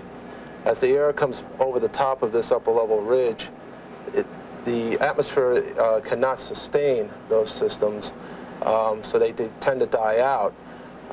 So the rainfall basically ends, the very heavy rainfall basically ends at the Appalachian Mountains, and it's very difficult to get that type of rainfall into the eastern part of the country. And if this pattern remains stationary, they're still going to be in a situation of drought into the southeast. Dr. Uccellini, you've led me right to the point that I want to be at, and that is where things are going to be over the next few days. We'll pick up on that point in just a moment when we return.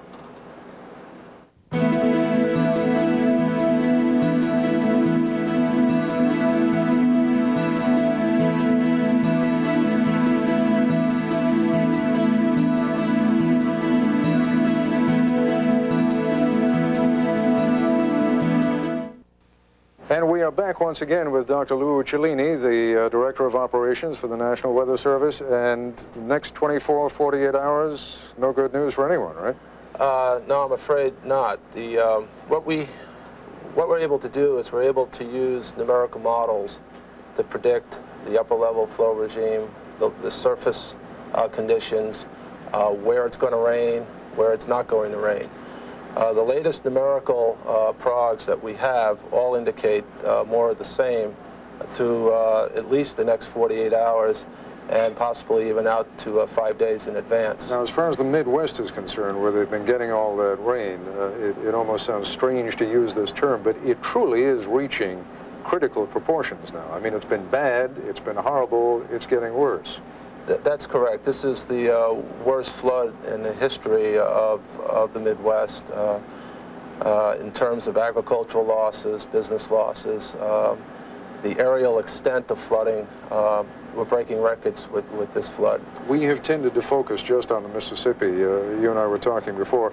You were talking about the ponding effect. Can you explain what you mean by that? Yes. Obviously, the rivers are over their banks over a large area, but it's just not the rivers that we're concerned about. There's what we call a ponding effect going on in the farmlands, where their water cannot run off very efficiently.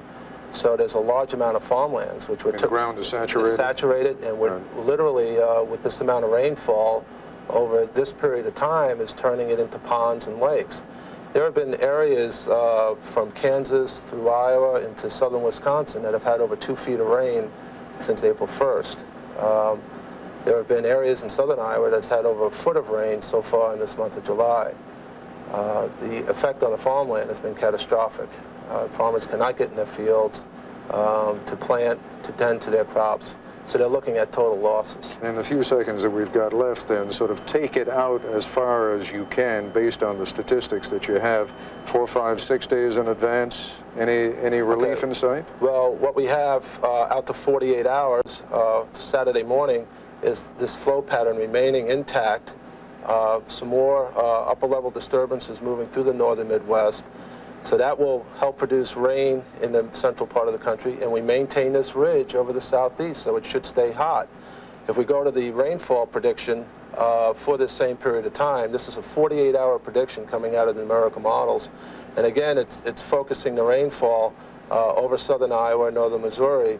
Our forecasters at the National Meteorological Center believe that this could be 3 times higher than what the models are saying. So we're looking at over the next 2 days, the potential for having 2 to 4 to 5 inches of rain in an area which is already suffering from excess water. And those same models as you project on the southeast and the east? Right. It's only showing some very scattered rains here, daytime thunderstorms, very local type, so that the net amount of precipitation being predicted by the model is very small. It's less than 1/4 of an inch over a 2-day period. And the temperatures are still high? Temperatures will remain in the upper 90s to low hundreds throughout this entire part of the country through the next 2 days. Dr. Uccellini, thanks very much for letting us visit you, and thanks for your help. Appreciate it. I'll be back with a closing note in a moment. And that's our report for tonight.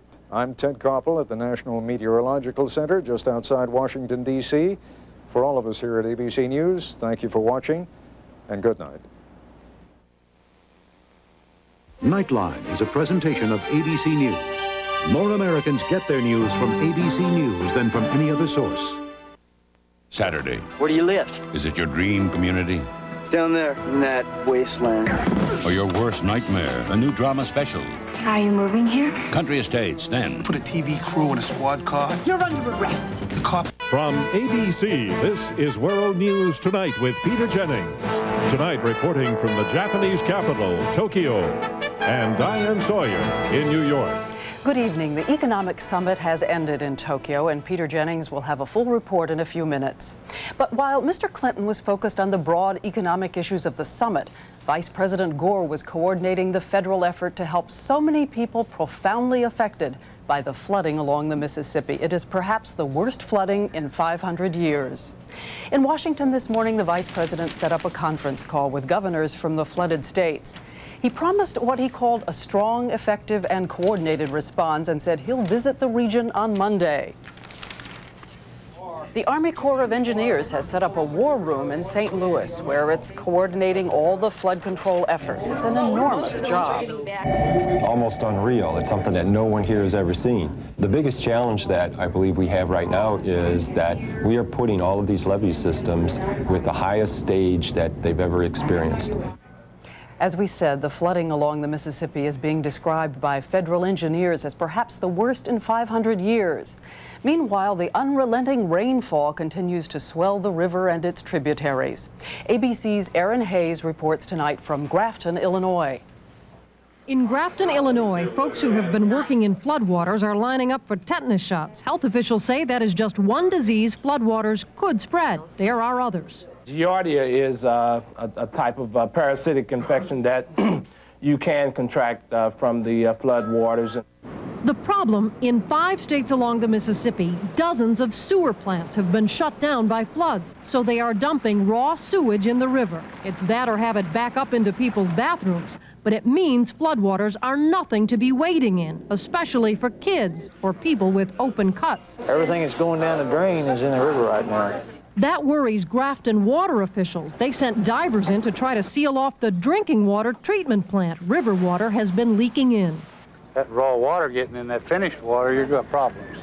In St. Louis County, the problem is even worse. This is the River Des Peres, a drainage ditch that goes to the Mississippi, but it is backed up and overflowing and dangerous because it is part of the sewer system. And right now, it is full of raw sewage. That has health officials really worried because all year, St. Louis has been fighting an epidemic of hepatitis A. Under these flood conditions, people are being exposed to raw sewage.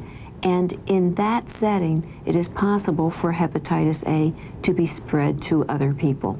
It may get worse. No one expects this levee to hold. The raw sewage here will probably wash through the rest of this part of St. Louis County in the next couple of days. It is yet another worry for those trying to fight the river's advance, knowing their efforts may be futile and possibly hazardous to their health. Erin Hayes, ABC News, St. Louis. The floods are the biggest part of the story, but in a moment, the heat wave in the east. And Peter Jennings will be reporting on President Clinton at the Economic Summit. This is World News Tonight with Peter Jennings, brought to you by Aflac. Rainfall overnight was a couple of hundred miles to the west of the Mississippi in Ames, Iowa. 4.5 inches of rain in a 24-hour period, forcing many residents to seek higher ground. The continuing rains in the Midwest and the sweltering heat wave in the east are all part of the same weather story. Both are the results of a kind of gridlock. A big high-pressure system stalled over the Atlantic pulls moisture from the Gulf of Mexico up to the Midwest, feeding the rainstorms. The same pressure system keeps the hazy, hot, and humid weather stalled over the East Coast, setting new temperature records. Here's ABC's Jim Hickey. How hot is it? Hot enough that New Jersey train tracks are expanding in the heat. A rail could actually grow 7 inches, 6 or 7 inches, 3 or 4 inches, because there is that much expansion. Hot enough that so many fire hydrants in New York have been illegally opened, the city has banned watering lawns and washing cars until further notice. I understand young people want to get relief in this terrible heat, that we'd like to be accommodating, but we also have to be realistic that we simply can't lose this amount of water. Hot enough they had to hose down some of the animals at the Atlanta Zoo. From Georgia to Maine, cities and their inhabitants are doing whatever it takes to find heat relief. As hot as it may be, and although some temperature records have been broken, meteorologists are not ready to call this a major league heat wave. At least not yet. Officials at the National Weather Service point out a vicious heat wave in 1988 lasted 21 days. 7 of them reached temperatures above 100 degrees. Even though this is a very warm period, it's a very hot period, it is not yet a record. So, how hot is it? That depends on your point of reference. Here's a tourist in New York from Iceland. Well, it's blazing hot. Here's a tourist from sunny Florida. It's not that hot, really isn't. But the heat is dangerous, especially the longer it goes on. And the sizzling temperatures are expected to last at least another week. Jim Hickey, ABC News, New York. And in other news, tonight the group Operation Rescue has organized what it is calling the Cities of Rescue Tour, aimed at forcing an end to legalized abortion. 10 days of rallies, demonstrations, and in some cases, threats and attacks against individual doctors. ABC's Tom Foreman is in Dallas. Dr. Norman Tompkins is an obstetrician. He delivers babies for a living. But for 10 months now, he has been the target of an intense campaign by Operation Rescue because 5% of his business is performing abortions. We want to return to our normal private lives that we had before this started. We don't sleep well. We can't have dinner parties. We are followed up everywhere we go. Since last fall, protesters have appeared repeatedly at the doctor's house, at the hospital where he works, at the church he attends, even at the headquarters for the Boy Scouts where the doctor's wife works. Unidentified callers have made threats. I'm going to cut your wife's liver out and make you eat it. and hundreds of letters have poured in condemning his practice. They simply want to try to do, by virtue of terrorism and harassment, what they've been unable to do in our legislatures and through the courts. Leaders of Operation Rescue say that they have threatened no one, that they are simply trying to convince the doctor to change his ways. It's simply Christians that are going out in the street confronting a man with the truth of a horrible sin that he's committing.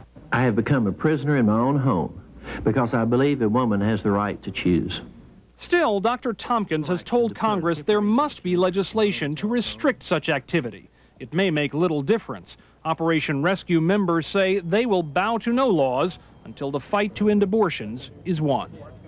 Tom Foreman, ABC News, Dallas. Sheikh Omar Abdul Rahman has lost an important round in the courts. The sheikh, some of whose supporters are charged in the World Trade Center bombing, asked for political asylum here in America. Today, an immigration court said no, that the U.S. may continue its attempt to deport him. The appeals process could go on for years. On Wall Street, the Dow Jones Industrial Average gained another 6 points, closing at 35.21. Trading was active. For the week, the industrial average rose more than 37 points. Peter Jennings will be back in a moment with the news from Japan.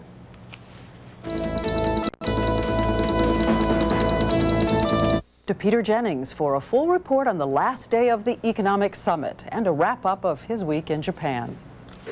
Diane, here in Tokyo, the parade is about to move on. The economic summit is over. The leaders of the industrial democracies, all 7 of them, will go home and tell their voters that this has been a real opportunity, even an essential one, for them to better understand each other, and they will promise that next time it will not be such an extravaganza. But the difference about this economic summit has probably been this. All of the economies represented by the political leadership here are in trouble. President Clinton said that once they all understood they were all in trouble, they could look for creative solutions to a common problem. The consensus here is that President Clinton had a good summit. Here's our White House correspondent, Britt Hume. The president and his team had aggressively promoted one idea all week here, that this summit was about jobs back home and worldwide. In his closing news conference, the president made sure to reinforce that theme. Some have called this a jobs summit. And they are right, because the creation of new jobs in the United States and in all the other countries here present was at the center of all of our discussions. Mr. Clinton said the tentative agreement reached here on trade in manufactured goods would be a major step toward a new world trade agreement covering all products. And that, he said, could mean, you guessed it, the creation of hundreds of thousands of jobs over the next decade in the United States and millions throughout the world. Earlier, Japanese Prime Minister Miyazawa, the host here, had read from the summit's economic declaration. Even that document's title had been changed at U.S. urging. A strengthened commitment to jobs and growth, it was called. Mr. Clinton also expressed satisfaction at the summit's $3 billion aid package to help Russian President Yeltsin transform his country's economy. In an interview with ABC News, Mr. Clinton said Yeltsin is now in an increasingly strong position. He's doing very well. He's in much better shape than he was when I met him in Vancouver, politically. He's in better shape than he was the day he got elected. I think he just senses that things are coming together. They're going to have some tough years, but I think he thinks he's going to make it. After a one-on-one meeting with Yeltsin here this morning, the president planned to fly on to South Korea. That has long been an obligatory stop for American presidents in Asia, but this visit has taken on added importance in light of renewed fear that North Korea may be developing a nuclear weapon. Britt Hume, ABC News, Tokyo. Though this is an economic summit, politics are always discussed, and at the top of the list this year is the deteriorating situation in Bosnia-Herzegovina. The leaders of the industrial democracy said they would have absolutely nothing to do whatsoever with the leaders of Croatia and Serbia if they carve up Bosnia against the wishes of the Muslims. That's considerably less of a threat than the one of force that was used last year. All this comes as the conditions in the Bosnian capital Sarajevo are apparently as bad as they have ever been. The World Health Organization says the situation is catastrophic. ABC's Hillary Brown is in Bosnia. After 15 months of siege, Sarajevo is on the point of collapse with no electricity, no running water, and the threat of epidemics of typhoid, hepatitis, and dysentery. Bosnian Serb forces surrounding the city have cut the fuel supplies, closing down the pumping stations and forcing the people to draw their water from a single well in the center of town. And aid officials say they will soon be unable to provide food rations or even the basics of life. The leaders of Bosnian government left for partition talks in Zagreb today, minus their top man. The president, Alija Izetbegović, still rejects the proposal to divide the country into 3 unequal parts along ethnic lines. The fighting has virtually paralyzed the flow of UN-escorted relief supplies for over 2 million displaced people. In central Bosnia, the roads are a network of military checkpoints, barricades, and booby traps. Less than half the aid convoys are getting through. Officials say that without a political settlement soon and more contributions, they may have to abandon the relief effort altogether. People are asking me, so what are you going to do, abandon these people? And I ask them, what can I do if the international community is abandoning us? In the meantime, the UN Protection Force continues to show a presence here, though its withdrawal from Bosnia may only be a matter of time. If the Bosnian government accepts the partition plan, the country's Muslims would end up with a small, landlocked state surrounded by former enemies. If the plan is rejected and the war goes on, they could end up with even less, and without the UN aid on which almost 2/3 of the country now depends. Hillary Brown, ABC News, Central Bosnia. When we come back, we'll take a look at how this wealthy and healthy nation of Japan handles its health care.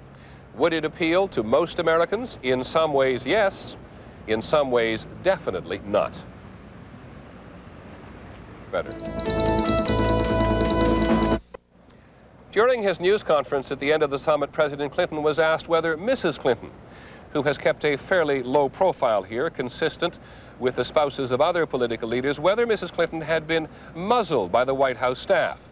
The president said no, she had done what she had wanted to do. And Mrs. Clinton was fairly effective in the process. Here's ABC's Bill Rediker. Mrs. Clinton today visited one of Japan's most important religious symbols, Daibutsu, or Big Buddha. It was a typical day for the First Lady in Japan. Ever since she arrived, White House handlers have done their best to keep her in the background. In Japan, custom dictates that women should be seen, not heard. Apparently, the administration agreed. But Japanese women wanted to get closer. They had heard she was an independent woman, a successful lawyer, someone to admire. She's a very good political partner of President Clinton. For women in this male-dominated society, Hillary Clinton is a role model. When the president spoke to students at a university, this young woman asked him what he thought of Hillary as a political partner. I strongly believe that women should have equal opportunities with men in all areas. Many women here believe that too. But in Japan, traditions die hard. Office ladies still perform menial tasks. There are few women in positions of authority.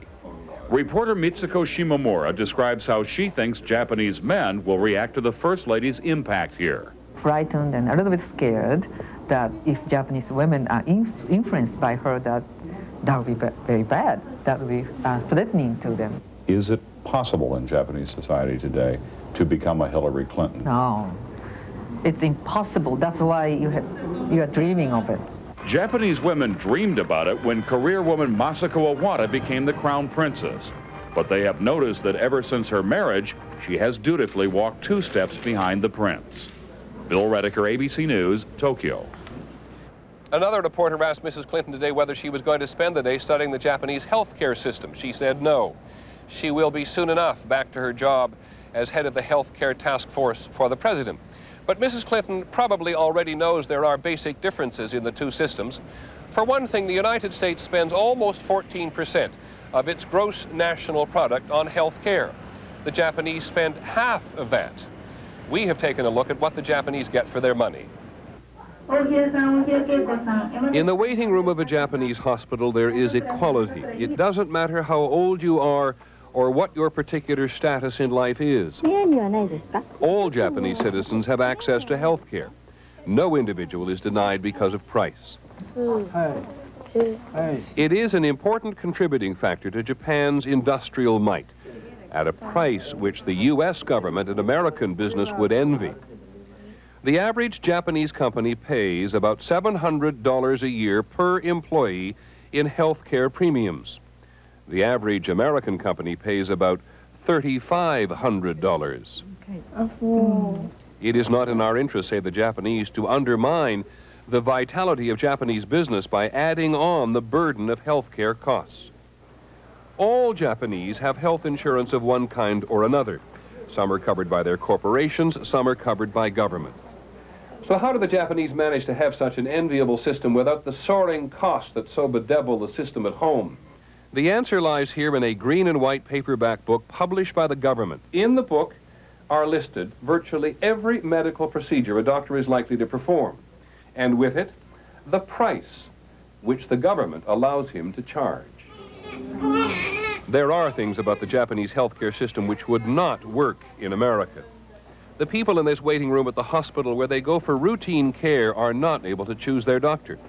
They take a number and see the next doctor up. He may only give them a matter of minutes.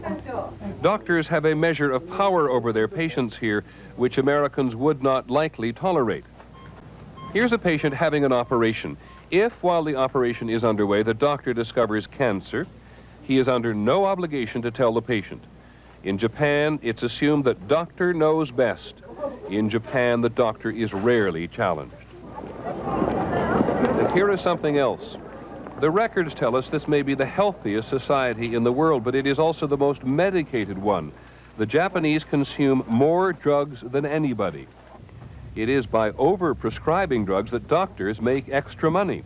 Doctors dispense drugs directly from their offices or clinics. Doctors are indeed revered. They're also well off. When we come back from Tokyo, we'll have a final note about a Japanese tradition in trouble, to the relief of many women.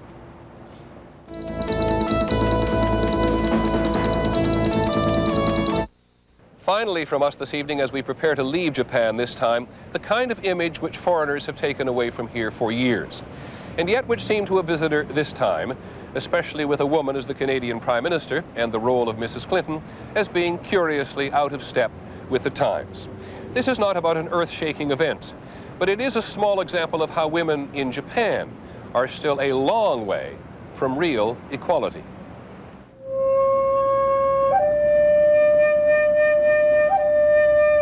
In the Nakanoya tea house here, Mayuko plays the flute for her gentleman customer. Mayuko is a geisha. Her profession, for which she has been meticulously trained, is to entertain men. Tonight, Mayuko will play the flute and pour drinks and make conversation. Her customer, a businessman who's come for the evening, will pay several $100s for such soothing relaxation. Sex in the tea house is forbidden. To answer that question. In Kanazawa, which has been less affected by war or progress even than other parts of Japan, to make one's living in such a fashion is to be regarded as an artist. It is what Saki wants to do. She is 20. She will work long and hard to become accomplished. Saki will not merely learn to strike a drum as old as Japan itself, but learn the precise angle at which to hold her arms so as to evoke the truest sound. Miss Oji, who was a geisha herself, teaches the painstaking process of putting on the kimono. It is vital the geisha look charming for her customers, not to mention on the travel posters. This is all taken very seriously by the government. Though it is a far cry from what most young Japanese women want to do with their lives, the government actually subsidizes teachers who keep the tradition alive. It will all seem very strange to American women, and all too familiar to many who are Japanese.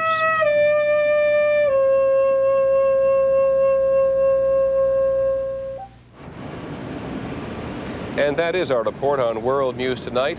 Our modest tour of Japan is over, so is the Economic Summit. We'll be back in the States on Monday. I'm Peter Jennings. Goodbye from Tokyo.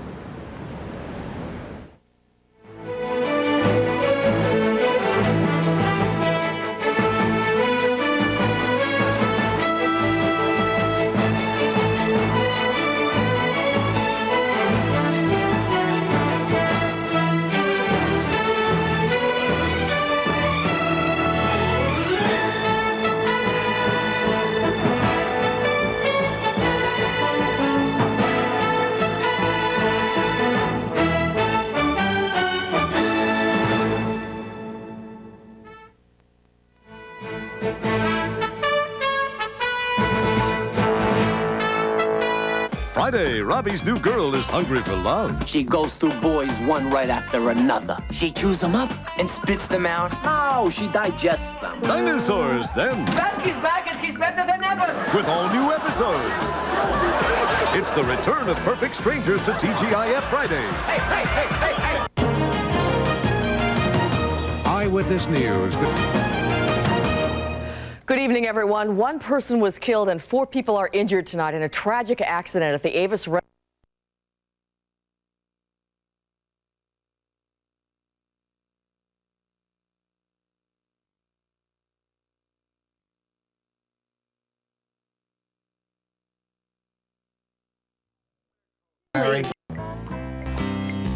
The home video of this program, as well as other programs in the Trailside series,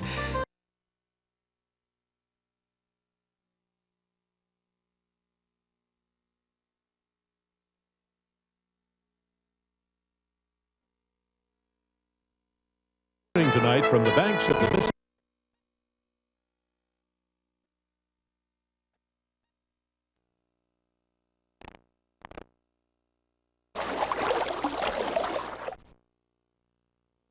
For a month, the city's water treatment plant has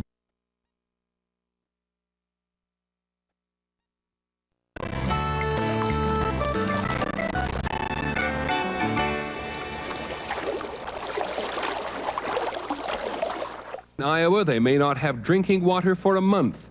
The city's water treatment plant has been flooded out.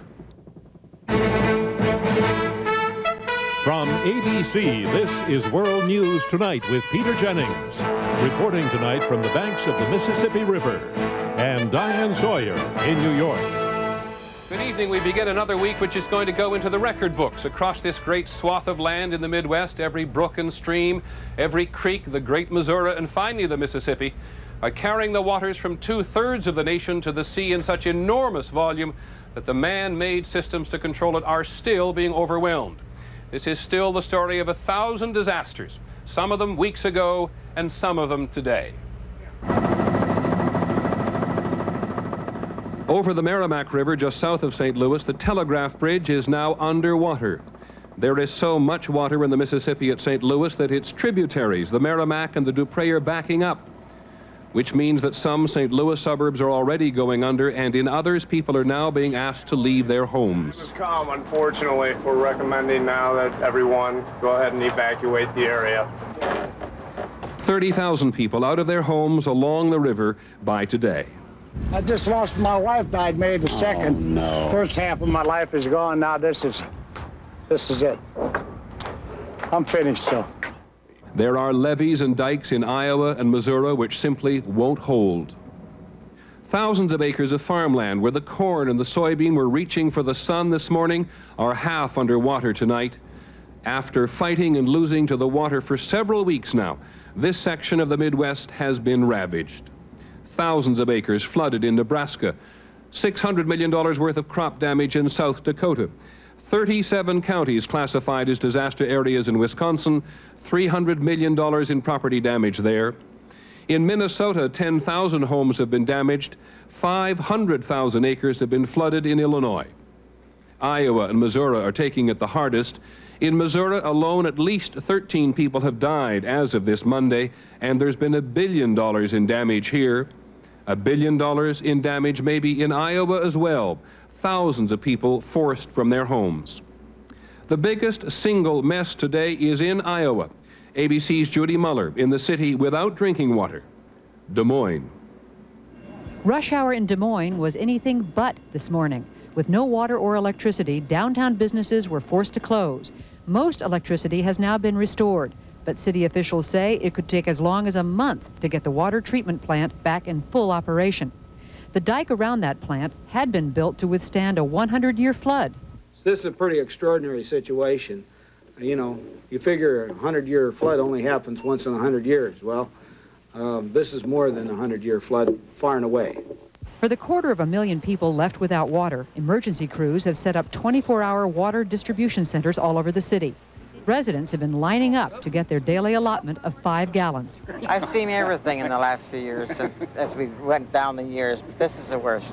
I was kind of hoping that it'd be rain so we could at least take a shower outside, but then again, I think I don't want more rain. I don't want more rain. What do you think of all this? Bad. If it gets too bad, people can always travel a few miles to West Des Moines, which has a separate water treatment plant. So far, sandbags have kept it dry. But while West Des Moines still has drinking and bathing water, the flooding there has forced thousands of people out of their homes. Meanwhile, Des Moines is learning to cope. Porta-johns are springing up everywhere, even at the state capitol. Area hotels, forced to use pool water for flushing toilets, expect huge losses. It's devastating. We're taking cancellation after cancellation. Even the venerable Des Moines Register was forced to move its operation when the electrical outage shut down its presses. This first time ever abbreviated edition was put out with the help of other Iowa newspapers. As Des Moines residents look ahead to several weeks of hardship, many are taking it in stride. After all, said one volunteer, you can be cheerful and out of water, or mad and out of water. But you're still out of water. Judy Muller, ABC News, Des Moines. Vice President Gore was by the river in several places today. At one point, we asked him whether the federal government was going to treat the hundreds of requests from so many communities on so many rivers on a case-by-case basis, or did the government have a master plan? You have a master plan, or you just have to deal with it community by community? We have, we don't call it a master plan, but in effect we do, yes. We were looking at the maps on the way over here, indicating every single county that's affected, what is affected, which community, what the estimate is. Of course, the final estimates can't be made. The water is still rising in many areas. But as far as the response is concerned, we have an overview of it. We are coordinating it right out of the White House. It's going to be done well. In the 1920s, after yet another flood, the federal government decided there should be a master plan to subdue the Mississippi, and it ordered the Army Corps of Engineers to begin a program of water control. Many years and many floods and many billions of dollars later, there are serious questions about whether it was all worth it. Here's ABC's Erin Hayes. Lately, this has been flood control on the Mississippi River, hastily thrown together levees. Do you think it's going to do any good? Well, we'll know after it's all over, won't we? I hope so. Hope is the best they have. There is no master plan for controlling flooding here. Flood control on the upper Mississippi is a patchwork of state and federal and town and farmers' designs. There are hundreds of levees dotting the river, built to dozens of shapes and standards. Many miles of river are without levees at all.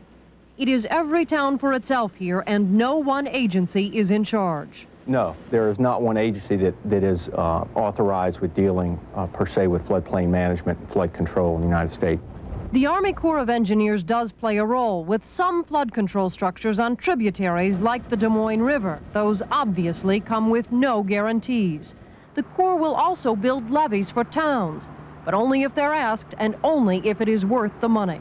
If it costs $1 million to build a levee, but it's only going to save $500,000 worth of damage, then we're only getting 50 cents return on the taxpayer's dollar. The Corps is also encamped in war rooms up and down the river, watching the river, issuing warnings, shoring up their levees. But many who study floods believe the whole levee system is outdated and unwise. The Corps of Engineers projects encourage people to build in floodplains and encourages damage by people's sense of security. A federal task force report goes further, stating that while the patchwork system of flood control should result in an actual decline in the nation's flood losses, this has not been achieved. The task force is encouraging a new approach, with an emphasis on changing what man does, not the river. Erin Hayes, ABC News, St. Louis. We'll have more on the floods in just a moment. The people of Quincy, Illinois are trying to save their bridge. This is World News Tonight with Peter Jennings, brought to you by the American Plastics Council. North of St. Louis, in St. Charles County, where they are squeezed between the Mississippi and the Missouri River, they know full well that all of the water coming from up north, trying to reach the Gulf of Mexico, is going to come through this county. To fully understand the flood of '93, you've got to think far and wide. This enormous volume of water has arrived in St. Charles County in several ways over many weeks. There have been 1,000 dramas before it reached here. At the end of the winter, across the northern United States, from Wisconsin to Colorado, a series of rainstorms, combined with the normal spring runoff from the snowbelt, filled 1,000 rivers and sent the water on its way south. This is the second flood. The first began along the Mississippi and the Missouri in April. It was that flooding which primed the rivers and saturated the ground and began to fill the reservoirs. So when an enormous weather front laden with water stationed itself over the Midwest several weeks ago and dumped inch after inch of rain into the river valleys, it fell on ground that simply couldn't absorb any more. On one day in Keokuk, Iowa, they measured 240 billion gallons going by. When the water got here to St. Charles, a couple of 100 miles farther south, the river had become a monster. And when the reservoirs upriver were in danger of overflowing, or worse, water had to be released from them, and soon again there was too much river. As we rode up the river beside all of their flooded-out homes, we asked the sheriff, Ray Runyon, so why do they stay? They're river people. They've lived here all their life. Perhaps their family born and raised along the river. And, it's just home. 1,000 dramas yet to come. At the edge of St. Charles County this morning, along the old Lewis and Clark Trail, the river is still coming inland. Couple of 100 yards from the house still, but deep into the soybean now. And on the river flows to reach the Gulf of Mexico 1,000 miles to the south, where it will evaporate and be returned to the river valleys as rain. A flood here, a disaster there. The big river flows on. From St. Louis up to Davenport, Iowa, there are 14 bridges that span the Mississippi. You can only use one of them today. Only the bridge at Quincy, Illinois, about 150 miles to the north of here. It's the only one still open. As ABC's Linda Patillo reports, all of Quincy is out there trying to keep it open. The bridge at Quincy is the only link between Illinois and Missouri for 250 miles. All of Quincy seems determined to keep it open. This is a vital economic link to Quincy, Illinois. 40% of our economy comes across that bridge every day, and we're doing anything we can to maintain that bridge. At the levee that protects the bridge, the pastor of the local church hauls hay to patch the leaks. Retired farmers stack sandbags, and volunteers like Alva Johnson put in 20-hour days. Yeah, we'll haul bales of straw now. Been hauling sandbags for the last 4 days. And we aren't going to give up till the river goes back down. We're determined. In downtown, an entire city block has been taken over to fill sandbags for the levee that protects the Quincy Bridge. From dawn until 2 a.m., it seems as if all the town is here shoveling. Water? Anybody need some water? The local Little League canceled its game so the ball players could help out. The day shift of the Quincy Fire Department fills sandbags while they wait for an alarm.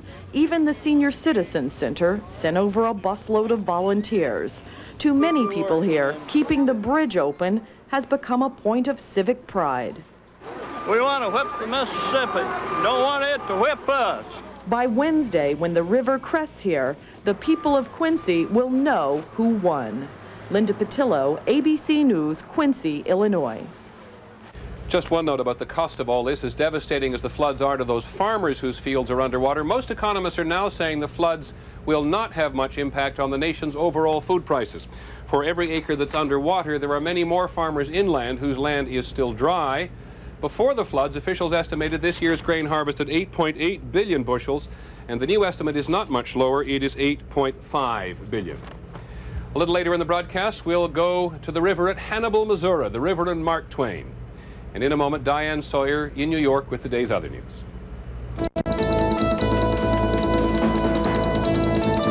Earthquake tonight off the coast of Hokkaido, Japan's northernmost island. Hundreds of homes have caught fire. At least 4 people are dead. Several dozen are reportedly trapped in a hotel that collapsed. There's a lot of other damage. The main concern now, tidal waves. Thousands of people living near the coast are moving to higher ground. In the Bosnian capital Sarajevo today, water was the cruel bait. People were trying to fill water buckets when Serbian forces in the surrounding hills opened fire and killed at least 14 of them. We want to warn you, the pictures you're about to see are very graphic. ABC's Hillary Brown is in Sarajevo. The shells hit a crowd of people waiting in line to draw water from an open pump. They had no chance. The carnage was dreadful. The wounded were rushed to the nearby hospital. Some lost their limbs. Earlier in the day, another shell killed 2 children as they lined up for water near the city's main mosque. It showed once again just how vulnerable people are here in Sarajevo, and now with the lack of running water, even more so. There are water lines all day, every day, and the people in them are a big, easy, open target. Here, hundreds swarm over Sarajevo's main water line, tapping it for what little is left in the pipes. Look how we're suffering, says one man, though he manages a smile. Some walk up to 6 miles to fetch 1 day's supply, like this man who carries the water in half a dozen plastic bottles strapped to his back. All of us wish the end of war. The Serbs have stopped all fuel deliveries into the city, closing down the pumping stations. Any reserves of water are being kept for priority users like hospitals, where doctors are very worried about epidemics of typhoid and dysentery. We're expecting the worst, and everyone is quite sure that some outbreaks will happen this summer. The Serbs' purpose in all this is to do what they have not yet been able to do with bombs and mortars, to squeeze Sarajevo into submission. Water has become part of their tactics of war, and today the effect was lethal. Hillary Brown, ABC News, Sarajevo. Another note about the war in Bosnia. The chief United Nations negotiator there says the UN peacekeeping force may have to withdraw in the next few weeks. He says the UN operation is running out of money and relief supplies, and there's little chance of protecting Muslim civilians in the so-called safe areas such as Sarajevo. In the nearby Republic of Macedonia, more than 150 American combat troops arrived today, half the number who will be joining a small UN peacekeeping force. The point of the force is to make sure the fighting in Bosnia does not spread, that Serbian forces don't get any ideas. In Somalia's capital, Mogadishu, today, those are American helicopters on the attack. Their target was a command center belonging to the Somali warlord Mohammed Aidid. 13 Aidid militiamen were reportedly killed. Afterward, a mob of angry Somalis set upon a group of foreign journalists, killing an Associated Press photographer from Germany and a Reuters photographer who had American and British citizenship. 2 others are missing. In our next segment, when couch potatoes go shopping over the air, and later, Peter Jennings will be back with more on the floods in the Midwest.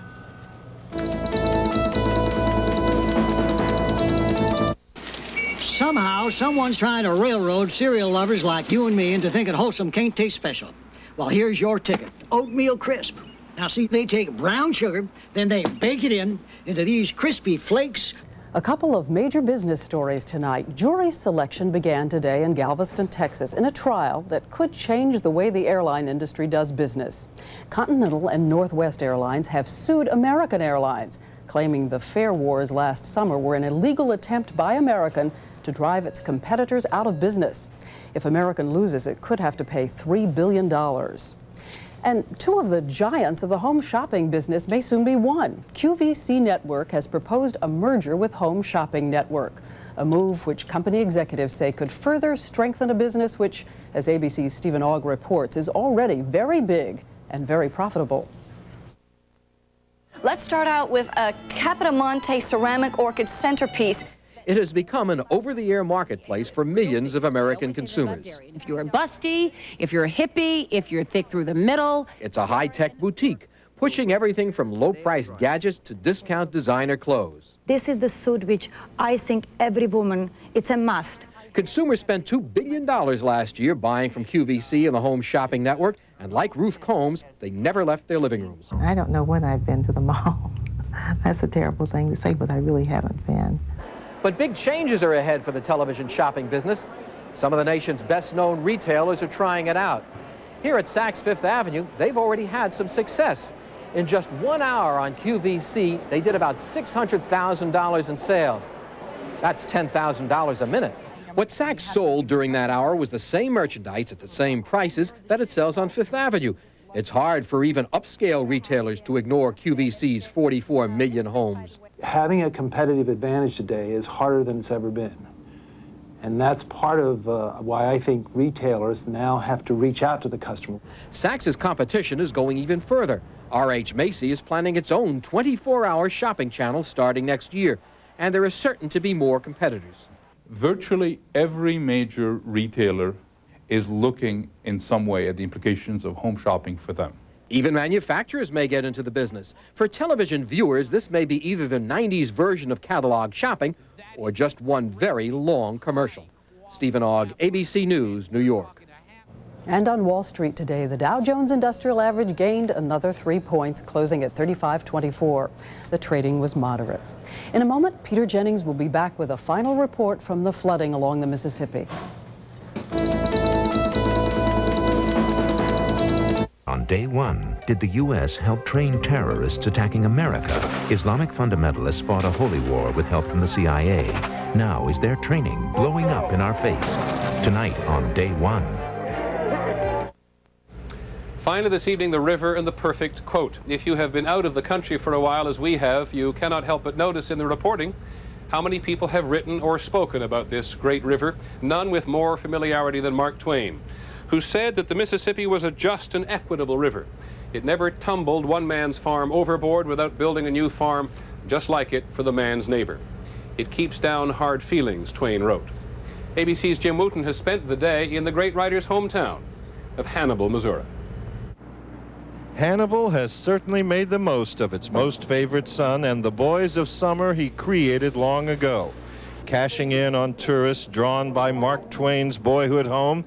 Or is this where Tom Sawyer lived with Aunt Polly, just across the street from Becky Thatcher's house, or bookstore? The blending of myth and history and fact and fiction and restoration and recreation is so authentic, in fact, that Mark Twain himself and maybe even Tom Sawyer would still feel right at home here on Main Street. What neither would recognize now is the river. It's never been higher, and a new $8 million levee built to keep the Mississippi out of the tourist district, out of Pat Welder's gift shop. She thinks it'll work. This is the first time in 16 years when the water has gotten to flood level that I haven't had to move out. But with the only bridge closed and the river still rising, tourism is falling. We're running at about 1/4 the regular number of visitors per day. The fun park is vacant, the riverboat's out of commission, the cave where Injun Joe starved to death is shut down, and the few tourists who do come seem much more interested in the river. Ironically, says Mayor Richard Schwartz, this kind of flood may come from efforts to prevent this kind of flood. With what man has tried to do in controlling the river has meant that when the river comes up, there's not so many places for it to go. Where it's gone in Hannibal is to the wrong side of the tracks, a poor area unprotected by the new levee. Joe and Donna Pageant can't live here anymore, and he thinks it's unfair. So what it boils down to is tourist, just tourist trade. They're more important than people's homes and their lives. What's more important, people that are alive or people that are dead? I mean, history's history, but things change. But some things don't change, like Mark Twain's Big River. A century ago, he saw it as it remains today, a great lonely sea rolling its mile-wide tide along, shining in the sun. Jim Wooten, ABC News, Hannibal, Missouri. The Mississippi is expected to crest at Hannibal later this week at 32 feet, and the city is expected to stay dry. That's our report on World News Tonight. I'm Peter Jennings. Good night from St. Louis. This has been a presentation of ABC News. More Americans get their news from ABC News than from any other source. Who are the... A hungry animal gobbles up the land. 8 states lay in its path of destruction. The waters ravage buildings, even cars. Horsepower under the hood is no match for the power of the mighty Mississippi. Good evening. I'm Adele Arakawa. 16 people have lost their lives and more than 30,000 are left homeless. We have team coverage in the hardest hit areas of Alton, Illinois and Des Moines, Iowa, and a look at how the flooding is hitting home. We begin our team coverage with Channel 2's Jim Avila. He's in Des Moines, Iowa, a town that is battling a double problem: too much floodwater and not enough drinking water. Here in Des Moines, thousands of volunteers are filling sandbags trying to stop the rising Raccoon River. But the mayor has declared a state of emergency and warns that this town will not get back to normal for many days to come. The Raccoon River is on the streets of Des Moines. Dikes burst here, sending 6,000 people from their homes in a flash flood that saw the water rise 4 feet an hour. But the biggest problem is the water supply. Fouled by river overflow, the water treatment plant serving 250,000 people in Des Moines is offline. How long is this gallon here going to last you? Well, that's my first time I've been in line. So I'll probably be back tonight. Okay. We've had quite a few people through here today. Yeah, I bet you have. That tanker was full this morning, and we're down to about a quarter of a tank now out of 7,100. So we've put a lot of water through here. I got another truck on its way to fill that one up right now. Those two. So we're going to keep pumping her as much as they need it. The big empty spaces here on the grocery shelves where the bottled water used to be. All that's left is the sparkling variety. Also hot selling at the grocery stores here in Des Moines today are paper plates and anything you can put in a microwave. People are going to have the water to wash their dishes. Lines have formed in supermarket parking lots where fresh water has been trucked in from as far as 30 miles away. It seems that people haven't panicked. That's the one nice thing about it. And they've just formed their lines and got their water, and it's different. Let's put it that way. The state of emergency declared by the mayor of Des Moines gives police special powers. He is also saying that he will not allow businesses to reopen in full in downtown Des Moines until at least Thursday.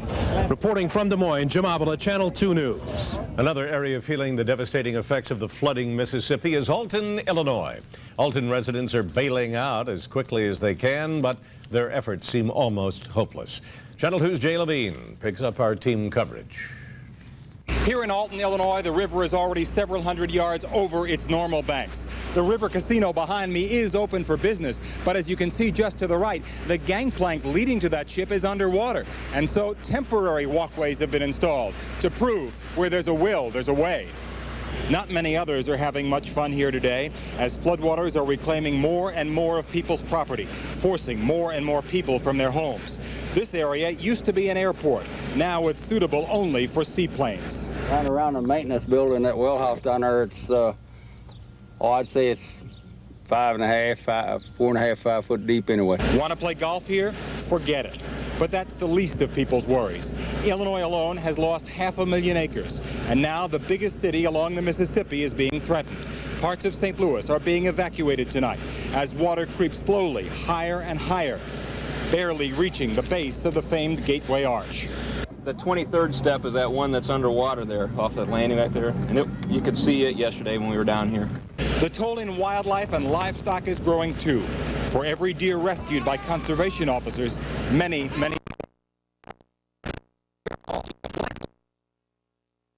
waters at the base of the ConAgra silos is the level the water reached 20 years